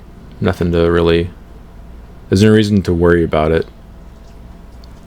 Because it's not like you're going to die if you don't, win the event or whatever. They're not going to put a bullet in your head or anything. Worst case, you just have a good time with your friends and play some Digimon. Marcus the Bone Duster warns, I don't know if it's because I'm in a different region, but our locals always goes 4 rounds regardless if there is only 1 undefeated beforehand, and we use the Play TCG Plus app. Yeah, we figured that out. Yeah, it's because there's a button they can press or whatever. It's a button you don't press. Oh, okay, that's it. Yeah. Because it pops up and it's like, alright, you have 1 undefeated, and the options are event ended, confirm. Oh, could we have played another round last night? I just realized. I mean, yeah. But because Rashid dipped out because he was X3, we would have had a bye, so that means someone would have just been sitting there for an hour not doing anything, which probably would have sucked for that person. Yeah, it would have. That's fair. It didn't even occur to me that we could have gone another round last night because I was just like, "Oh, undefeated." I didn't. It was already. Yeah, it was already like 10 o'clock by the time round 3 ended. For some reason, it was like, I guess a couple of games had definitely run to time. We went into turns every single round. Oh, did we? I believe everybody that played Rashid went into time. Okay. Yeah. No, I killed him real quick in round 3. I was watching you guys play. And I think I killed him the turn we went into time. Yeah. That was still turns. You guys were still playing, and I turned and looked at you and said turn 0, and you said thank you. I remember that. Yeah, because I remember I asked at the start of game 3, how much time do I have left? And you were like, did, yeah. You were like, how much time is left? And I told you, and I was like, what game are you? Go. What game are you guys in? And you're like 3 as you were shuffling, and I'm like, good luck. Hey, I got it though. Yeah, we killed him through 3 mandala. Yeah, that's why whenever I also, if I can't, I don't know if they're going to an in-person regional, but I always wear my smartwatch, and I keep time at locals, but I also, even in a regional, when they say go, I start my timer on my watch as well, so I always know how much time is left in the round, so I don't have to like look or ask a judge, because it helps you know how fast you need to be moving. Yep. Right. Dareday 436. Yeah, we talked about this with some others. It's really a coin toss for whether or not you can see the raising area for the data squad requirement. Me personally, I say it doesn't, because when you look at the dual color memory boost, they make it clear that you are meeting the color requirement, with the other color meaning that by default it sees the raising area. But when you take into account tribal options, they tell you to ignore the color requirement. We have 2 distinct kinds of that. The old promo white option Digimon Liberator, which says if you have a Digimon or Tamer with Liberator trait, you can ignore cards color requirements. Does not say field, so by default it has to be in the battle area. This is true. Then you have all the other ones, like for Adventure, Our Courage United, which lists the field, meaning that it sees the raising area. Nowhere in the reminder text does it say the field. At the end of the day, it was kind of a bonehead decision for them not to say whether or not it works for the raising area or not, even though they went through the effort to do so for the Digivolution art. It's 100% going to be in the Q&A. Gotta be. It should be. Most likely, though, after thinking about it, I believe he is correct where it is just going to look at the fields. Like the classic stuff. Which is going to make it worse. However, it's most likely going to be a tamer-based strategy, just like Adventure. So, like, the odds of you not having the requirements are pretty low, but we'll see. He also said, in the rulebook, it states winning a battle means that you compare DP and decide a winner based on that. That includes security Digimon, but not options or tamers, because there is no DP to compare. Also a bit of an assumption on my part, but Digimon that don't do battle and security like Zort Defeat, I would assume do not give you memory because battle never occurred. I would also assume that as well. Yeah, he just plays himself out. Yeah. It doesn't matter what checked it. You're like, because you could check it with a rookie and the rookie lives. Mm-hmm. Yeah, it literally says on the card, does not do battle and play itself to the field. Yeah. That was their that was the balancing of that card is hey, you don't have to battle the 13k, he just comes out. Hey, it's fair, right? Yeah, it's fair, dude. He just stays there, and if you delete him, he deletes one of your Digimon. Fair. Or tamers. Nah. He has to Evo to delete a tamer. Oh, that's right, okay. Yeah, fair and balanced, dude. Super. And ever since then, any security Digimon that's bigger than a 4 has some kind of stipulation to play itself out. And if it does play itself out, it like goes back to your hand or something stupid. It like won't stay there. Oh, so silly. Chemical Chocobo. Is that a new 5-cost or lower yellow option that I can play for free with BT10 Sakuyamon Maid Mode? Referring to the Shine Greymon. Yeah. So there's actually been some discussion about this. Obviously, you can play it off the Maid Mode.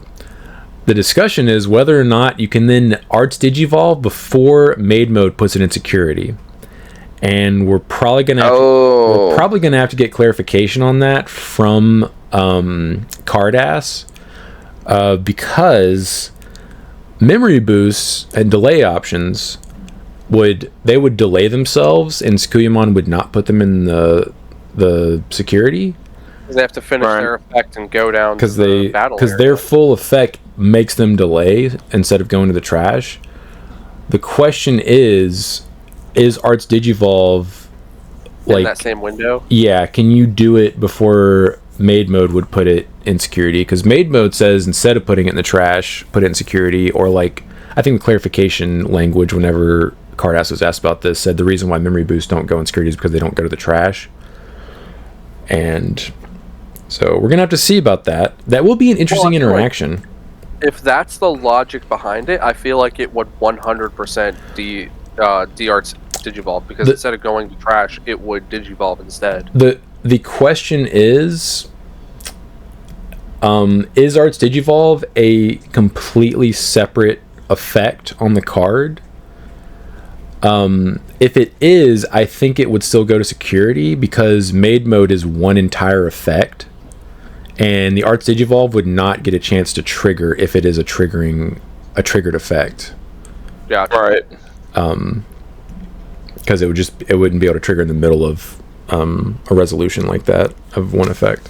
It'll be interesting though, and we are going to eventually get clarification on that. I'll have to scan the Dudge Discord, because I'm sure they've already emailed Cardass about that one specifically, which whenever they have specific questions like that, they just email Cardass and they're like, hey, how's this work? And Cardass is like, works like this. I'm like, thank you. Okay. Thank you. Yeah. That'd be kind of broken though. Evo into Maid Mode and then Evo into Shine for free after like removing, and then he triggers his when Digivolving effect. Yep. So Maid Mode Evo's for 4 memory, I think. So it's 4 memory to get quite a bit of value. Yeah. Yeah. And a free tamer out of it. Yep. Cool. Random Mexican 123. New Shine can play BT21 Marcus, which can suspend any Marcus. Still not good enough. Yeah, we already have a Shine that plays Tamers for free. It doesn't see play because we don't need that kind of Shine. And the Shine that plays Tamers for free protects itself by bouncing Tamers. Still doesn't see play. We don't need that. I'm pretty sure it's the BT17 Shine that plays Tamers for free. Graves Beard 8078. I need dual cards Beelstarmon for Time Stranger. I think Beelstarmon would make a lot of sense as a dual card, since she literally has always played options. Yeah. And she. Well, we also Time Stranger, so. I was gonna say we also didn't get a Beelstar for like Time Stranger, because that is a Digimon from the game. That's like Asuna's partner Digimon, so that would make sense. That's the reason why we didn't get one yet, because they're gonna make it a dual card. Yeah, it would be the premier card to be a Time Stranger dual card. That would make a lot of sense, because we did get the Tamer for Three Musketeers, but no other Three Musketeers cards besides the Tamer in this set. Yep, that do be Asuna. I was wondering about that. I was like, why is this even in the set? Because like, there's literally not a card with Three Musketeers in its text like anywhere else in the set. But yeah, it makes sense that they would wait for the dual card set. Like I said this before, but it felt like all the cards we got in this Time Stranger like set came from early game, and Asuna does not get her Beelstar until late game. Until later, yeah. Makes sense. Like the only thing we got that was like late game is Jupiter. Mm-hmm. And you kind of have to. You had to. Yeah. Because people would be like, where the hell is Jupiter? Yeah, because we didn't get Vulcanus, we didn't get Bacchus, we didn't get Ceres, and all of their major arcs are later in the game. Like Ceres doesn't have an arc. You're right. My bad. Ceres is the least used Olympus that just shows up. It shows up. Ceres is the reason we have a ban list. Yes. So I mean, I forget that we only have HPD. one Ceresmon. Mm-hmm. Could just blame that on HPD. It was the combination of all of the free fives with HPD being unlimited and Ceresmon being like, I'm going to Digizorb using your stuff, idiot. And then I'm going to swing over with piercing. Consider this is mine now. Yeah. Kill it. So But no, like, I feel like the second set of Time Stranger support is going to be based on the later cards. So, like I said, Vulcanus, Bacchus, Mini, her Evo form, whatever the hell that's called. And then we get the Diana, all of it. Yeah. All of it. I'm curious what the new Ceres is going to do. I'm assuming it'll have some kind of reduction effect based on your suspended Digimon. She has a mode change as well. And don't forget Pluto and Zombie mode. Zombie Pluto. Yeah, true, we only have one Pluto. Although technically not an Olympus 12. Well, maybe Pluto will be he could be a Black dual. archetype. He could be a dual card as well because his original iteration in the card game played an option for free. Yep. Yeah. Interesting. SC Marth, but the alt art home roast is sipping tea and has a smug, sleepy face. Yeah. Yeah, but the texture on the original art. Yeah, that's my issue. If they put the alt art's picture on the background of the regular art, I think that would be the best, outside of the 2-star, clearly. But there's like, just the background just doesn't look that nice, and when you see the regular art background, you're like, why is this the regular art? This looks so much better. I don't know. I'm so torn as a rarity whore, but also like just objectively liking the base art the best. It's just Really hurts you. yeah, dude. My brain's just really upset. Just get a set of the 2-star. Easy solution. I mean, that is the clear solution. You know, if I had infinite money. Unfortunately, I don't. I have to make wise choices, and I unfortunately blew some money that I didn't need to blow because I'm on a time crunch. Because if I want to play a max rarity deck at Nationals, if I decide I want to play a card and don't have that card, I have to basically order it immediately in order to guarantee that it gets here before I leave for Nationals. Right. And so how'd that go for you a couple days ago? I ordered 2 regional champion BT10 Venus Mons a few days ago because I got to the point while I was testing and workshopping that I was like, oh, I'm going to play 2 of these in my deck. And then, as of like last night, I'm pretty confident I'm not going to play any of them. So I just wasted money on the regional champion Venuses, which I may end up playing in Time Stranger when I build that. So like, it won't be the worst thing in the world, but I'm not going to max rarity Time Strangers. That would be an effort. Yeah, I don't want to have to do that. That's too much.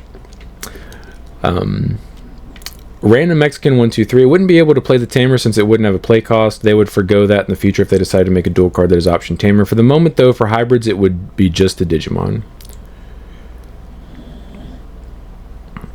Well, I wouldn't want the Tamer itself to have the play cost. It would have a use cost. And then Tamers have play costs. That's what they're saying. You can't play something on the field that doesn't have a play cost.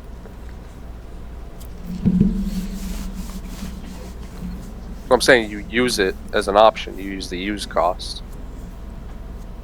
And then, when it's done, it would say, like, now place this card in the battle area. And it would just sit on the battle area. And then, therefore, be treated as a Tamer. Yeah. So you use it as an option, and then it tucks itself back down to being a Tamer. Also, I'm wrong. You can play things to the field that don't have play costs. Usually they're tokens, though, but it can be done. Yeah, I was gonna say they're tokens. Yeah. I don't know. We'll see. If they ever introduce that mechanic, they'll obviously have to introduce another Q&A and restructure the rules manual, which is actually pretty good about updating that regularly. And because they introduce keywords and stuff all the time and new interactions end up happening, they have to like clarify stuff in the rules manual, so they're pretty good about updating that. Ben periodically has to reference it whenever we're trying to figure something out. It would also be reverse power creep for a lot of Tamer players, because a lot of them, like DGO, you play it with a reduced play cost. Obviously it doesn't work, it's a use cost, so you have to play full value, like basically no matter what. Yeah. You also wouldn't be able to delete the Tamer with any of our... Promo Masty could still interact with Tamers because she doesn't care about play cost, but like Black War, all of their removal effects... Yeah, they care. Can't interact with it. I think Defeat can still delete them because it doesn't care, but... Examon could still do it. Yeah, so I guess it would just cuck Black War. Like every Black War that interacts with Tamers, it just couldn't target them. Dual cards seem pretty tailor-made to say, oh, you have black removal? No, you don't. Yeah. Which is funny, but it's black, dude. Who cares? You have play cost? Historically, by far the worst color in the game. Besides a brief window where Alphamon was tier 0, and then they were like, introduce ban list. We goofed up. My bad, bro. Give me 1 second. I gotta let my dogs out. All right. Callie's freaking out. Freaking out, man. Yeah, well now the players who play black understand what purple and blue felt like when they were like, here's these white archetypes that don't have levels. And That's right, yeah. Nothing. Here's Mother D Reaper. Enjoy not being able to interact with their field because they don't have play costs. Yep. Oh, you're playing Or levels, I mean. They have OTK. play costs, not levels. Yeah, you're playing Melga OTK. Alright, anyway, double gatekeeper. What now? Oh. Scoop it up. You literally lose. All fours. I vividly remember that you playing against D Reaper and like the second gatekeeper at the field and you're like, I can't win anymore. And it's over. And it's over. I literally have no win condition. Cool. Next game. Yep. Oh, I hit it out of your security? Alright. Scoop it up. Yeah. Dude, I actually played against a D Reaper player randomly the other day on DGO. Or DCGO, my bad. And I was like, dude, in 2026, this guy's playing D Reaper? What year? In what year? Yeah, what is going on? I was playing Masty, obviously, and he just, like, surrendered after, like, the 4th turn. I don't know what... Realized his mistake. Yeah, he literally activated the security option that they have, and I was reading it, and then he surrendered, and I was like, okay. Okay. Yeah, I mean, he definitely wasn't going to win, but it was just weird that he scooped after that. Yeah. I mean, obviously it is worse for the people playing the black decks that have that removal, because, like, dual cards are going to be prevalent everywhere. Assuming, once we get good ones, yeah. Yeah. But with blue and yellow, it was just like, oh, these are just random archetypes that just poop on you for no reason. Yeah. It is unfortunate for black, I get it. But, you know... there's random stuff that other colors removal effects don't align well with. Like purple likes getting deleted, red is only form of removal is deletion based, and so like they kind of get pooed on by like they can get rid of them, but it punishes them for doing it. So you know.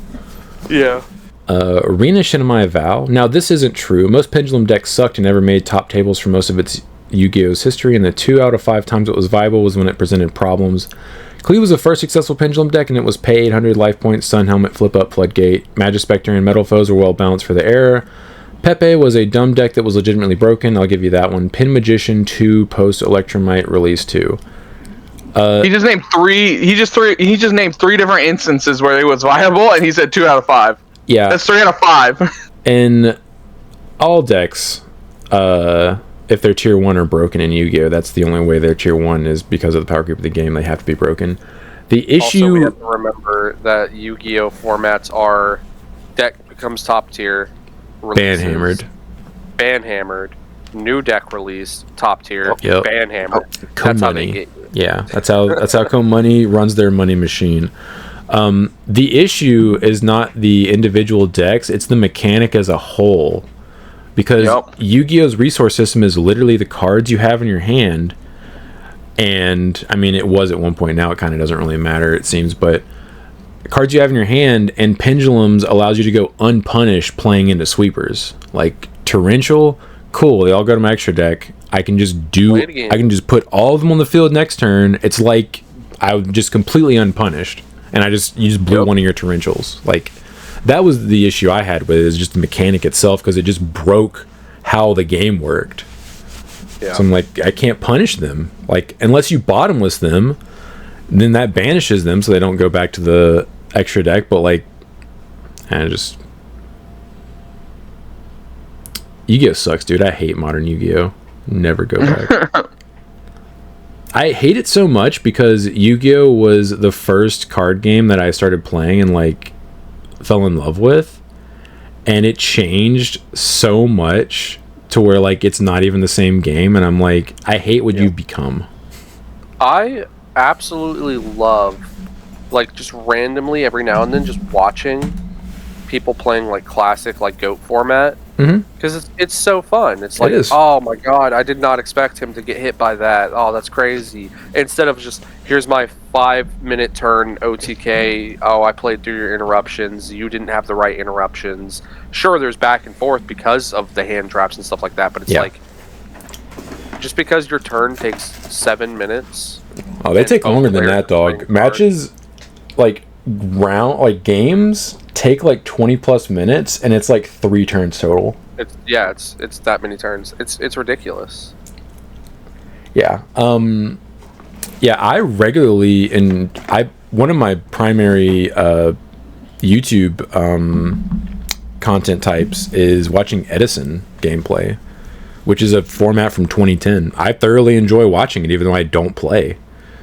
I just watched a highlight clip where somebody, because they were playing with like all cards unlimited, but you had to pull it. Oh like Lord! You had to pull it though. You had to pull it because it was. Oh, it was one of those forms. Okay, I gotcha.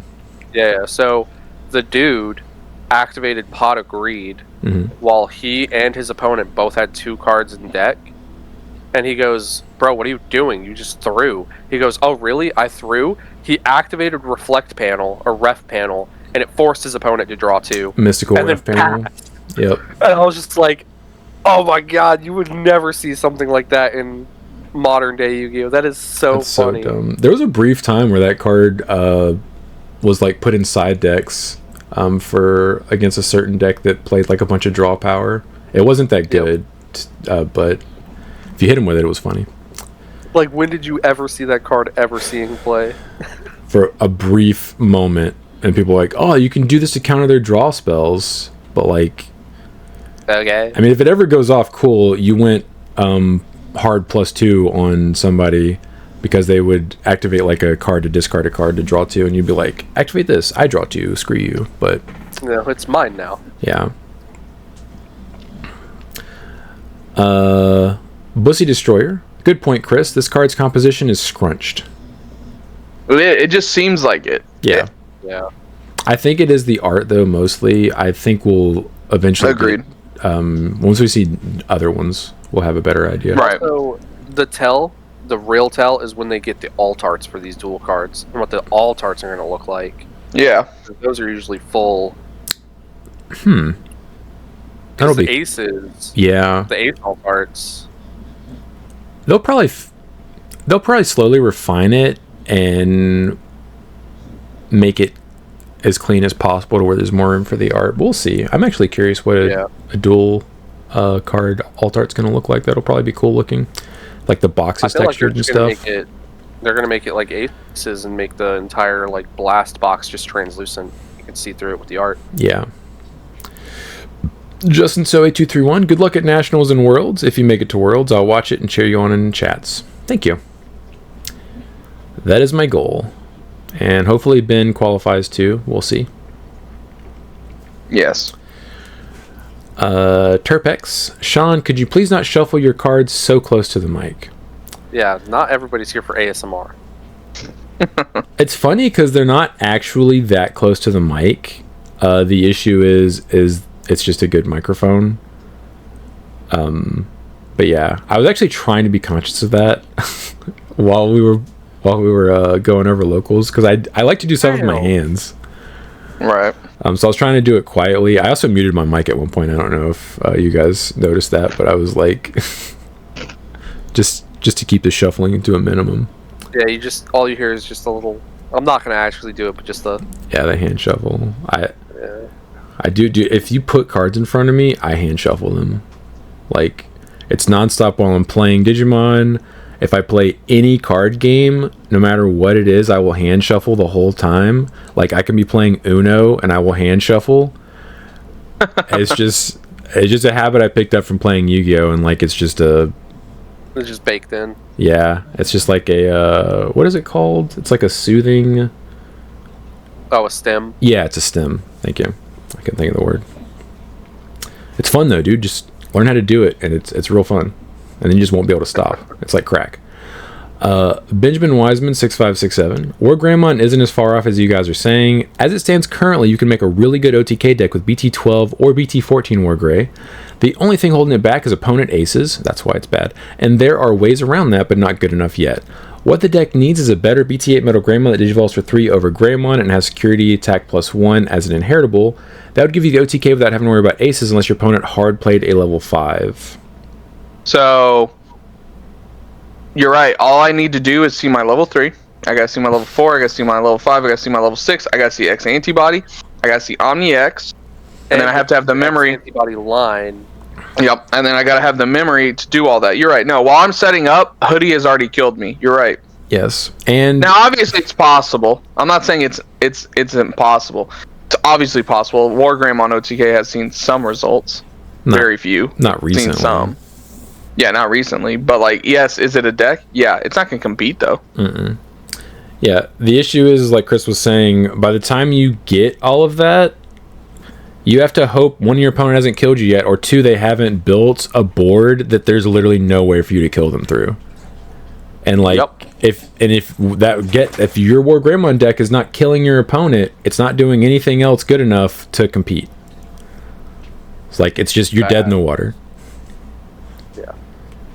It's unfortunate, but it's the truth. We just haven't had support to make a deck that's viable in a very long time.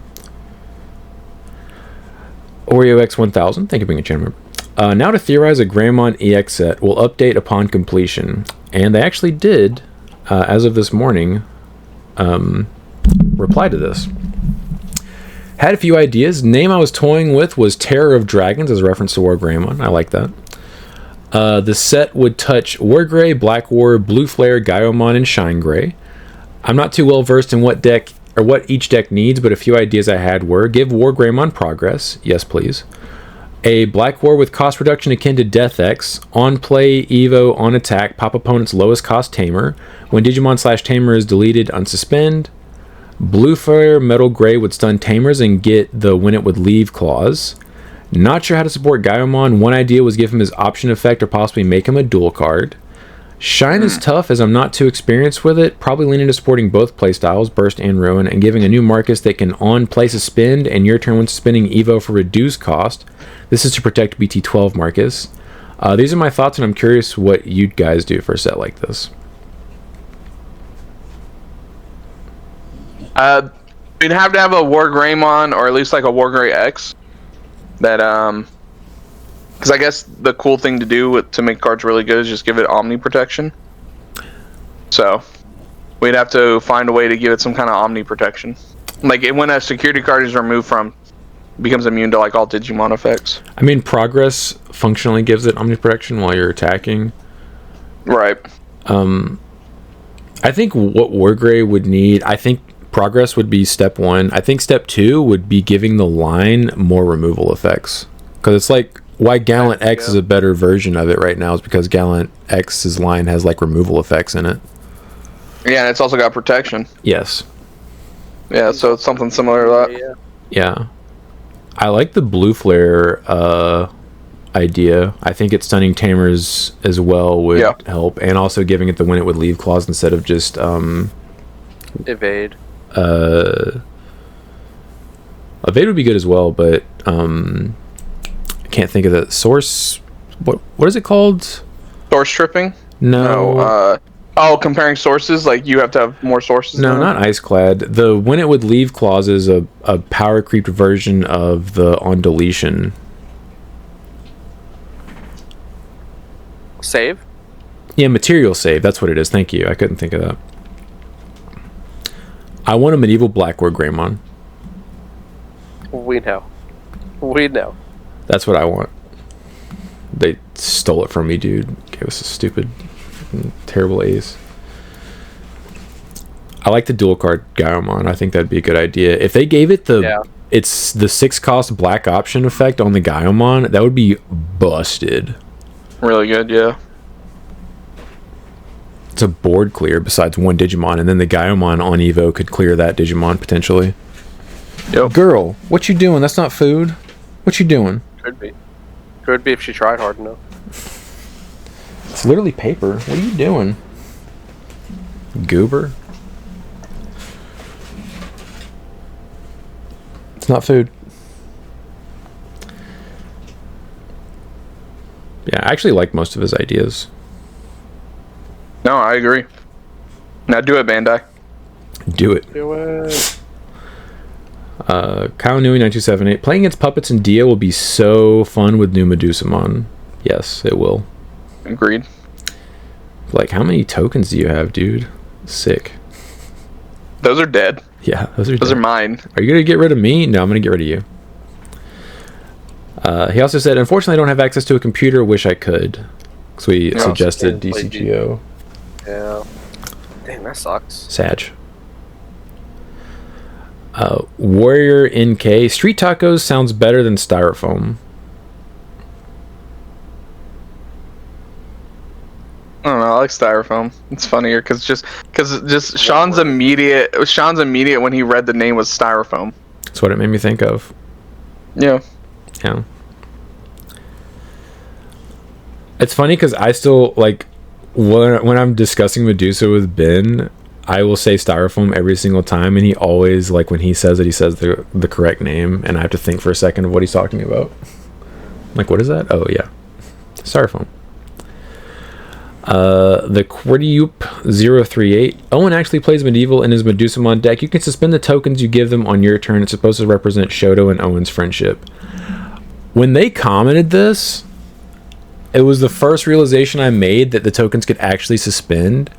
I never read the effect close enough to realize that they only can't suspend on your turn if you have the token on the field.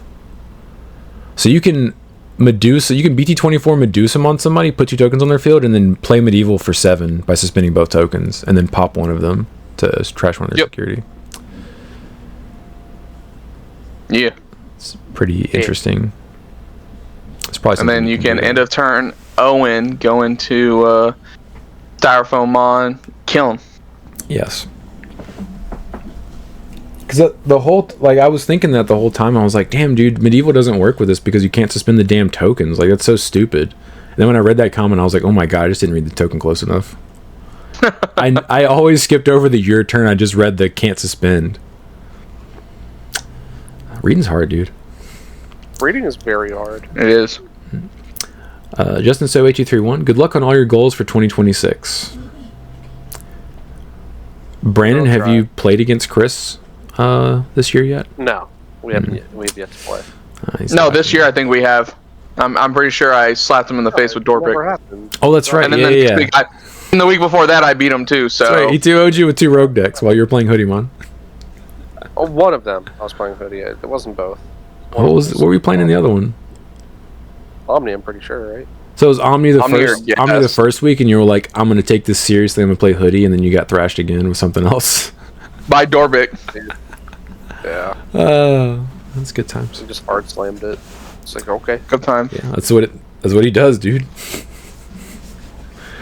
Justin So 231 also said, damn, even more Royal Knight support. Yeah, can't stop, won't stop. Yep. Never going to stop. They might get an emblem card, according to Dante. They legitimately might. I don't know what it would do, but it wouldn't surprise me at this point. Play Cool Boy or play Omeka? Probably would do that, and then it would. Its delay effect would have to be like maybe play Omeka or Evo Omeka into Omni X or something. I don't know. Play Omeka out from your sources of your Drazel. Yeah. God, so good. Mm-hmm. He also said, Paul and Alex from Team APS reported on a story where recently a group of 3 masked men with guns robbed a local game store in Manhattan, New York. They armed masked gunmen pointed guns at store owners and customers. They shattered glass. They held hostages. They stole $100,000 plus worth of Pokemon cards. Paul from Team APS was like, how did we get to this point with Pokemon cards? Alex from Team APS said, I blame Logan Paul. Straight up. I did hear about this story, and it was kind of crazy. They actually, I do believe, caught the guys because they were idiots and tried to resell the cards. Well, yeah. It's like, hey, yeah. Logan Paul didn't help the situation, and I definitely don't like the Paul brothers, but he's not the only reason why. He just didn't help. He was the catalyst for the Pokemon boom from several years ago. Because he came out with that damn Charizard on his neck.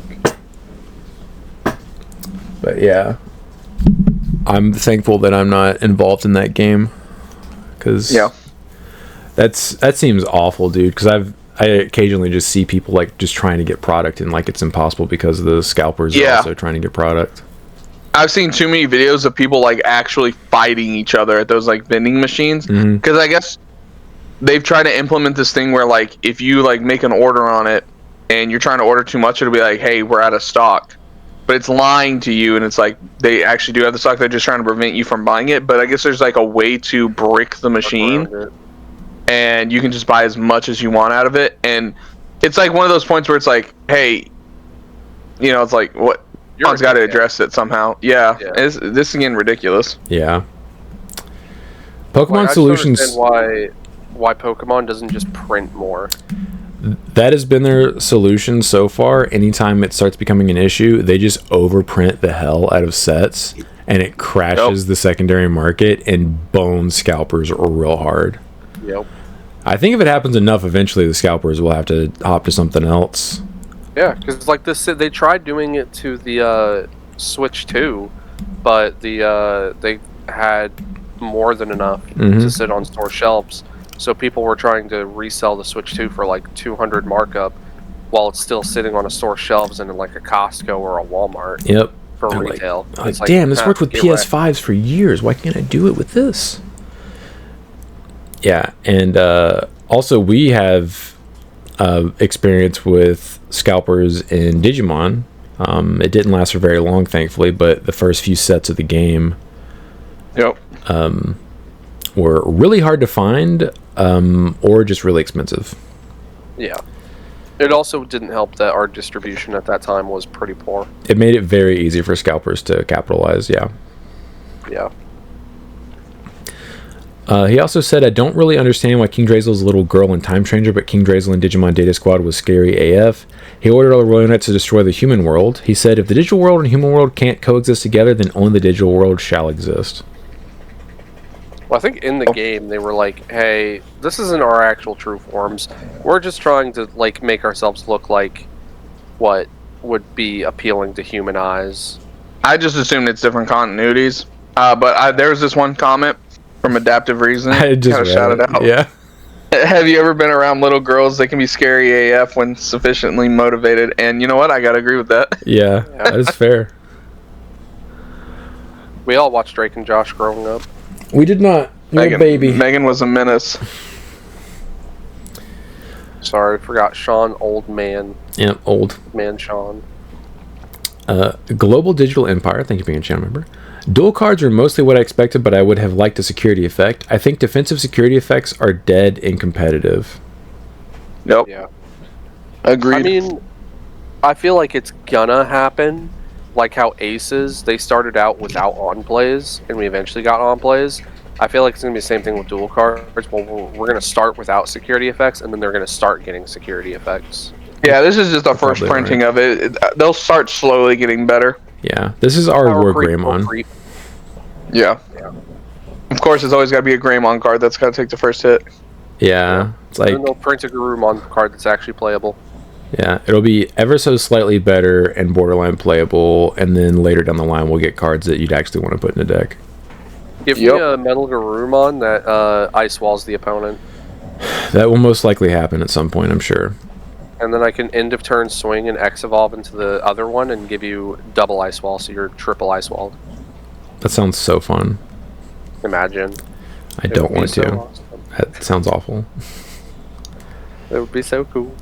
Sounds like the worst thing in the world. I would love that so much.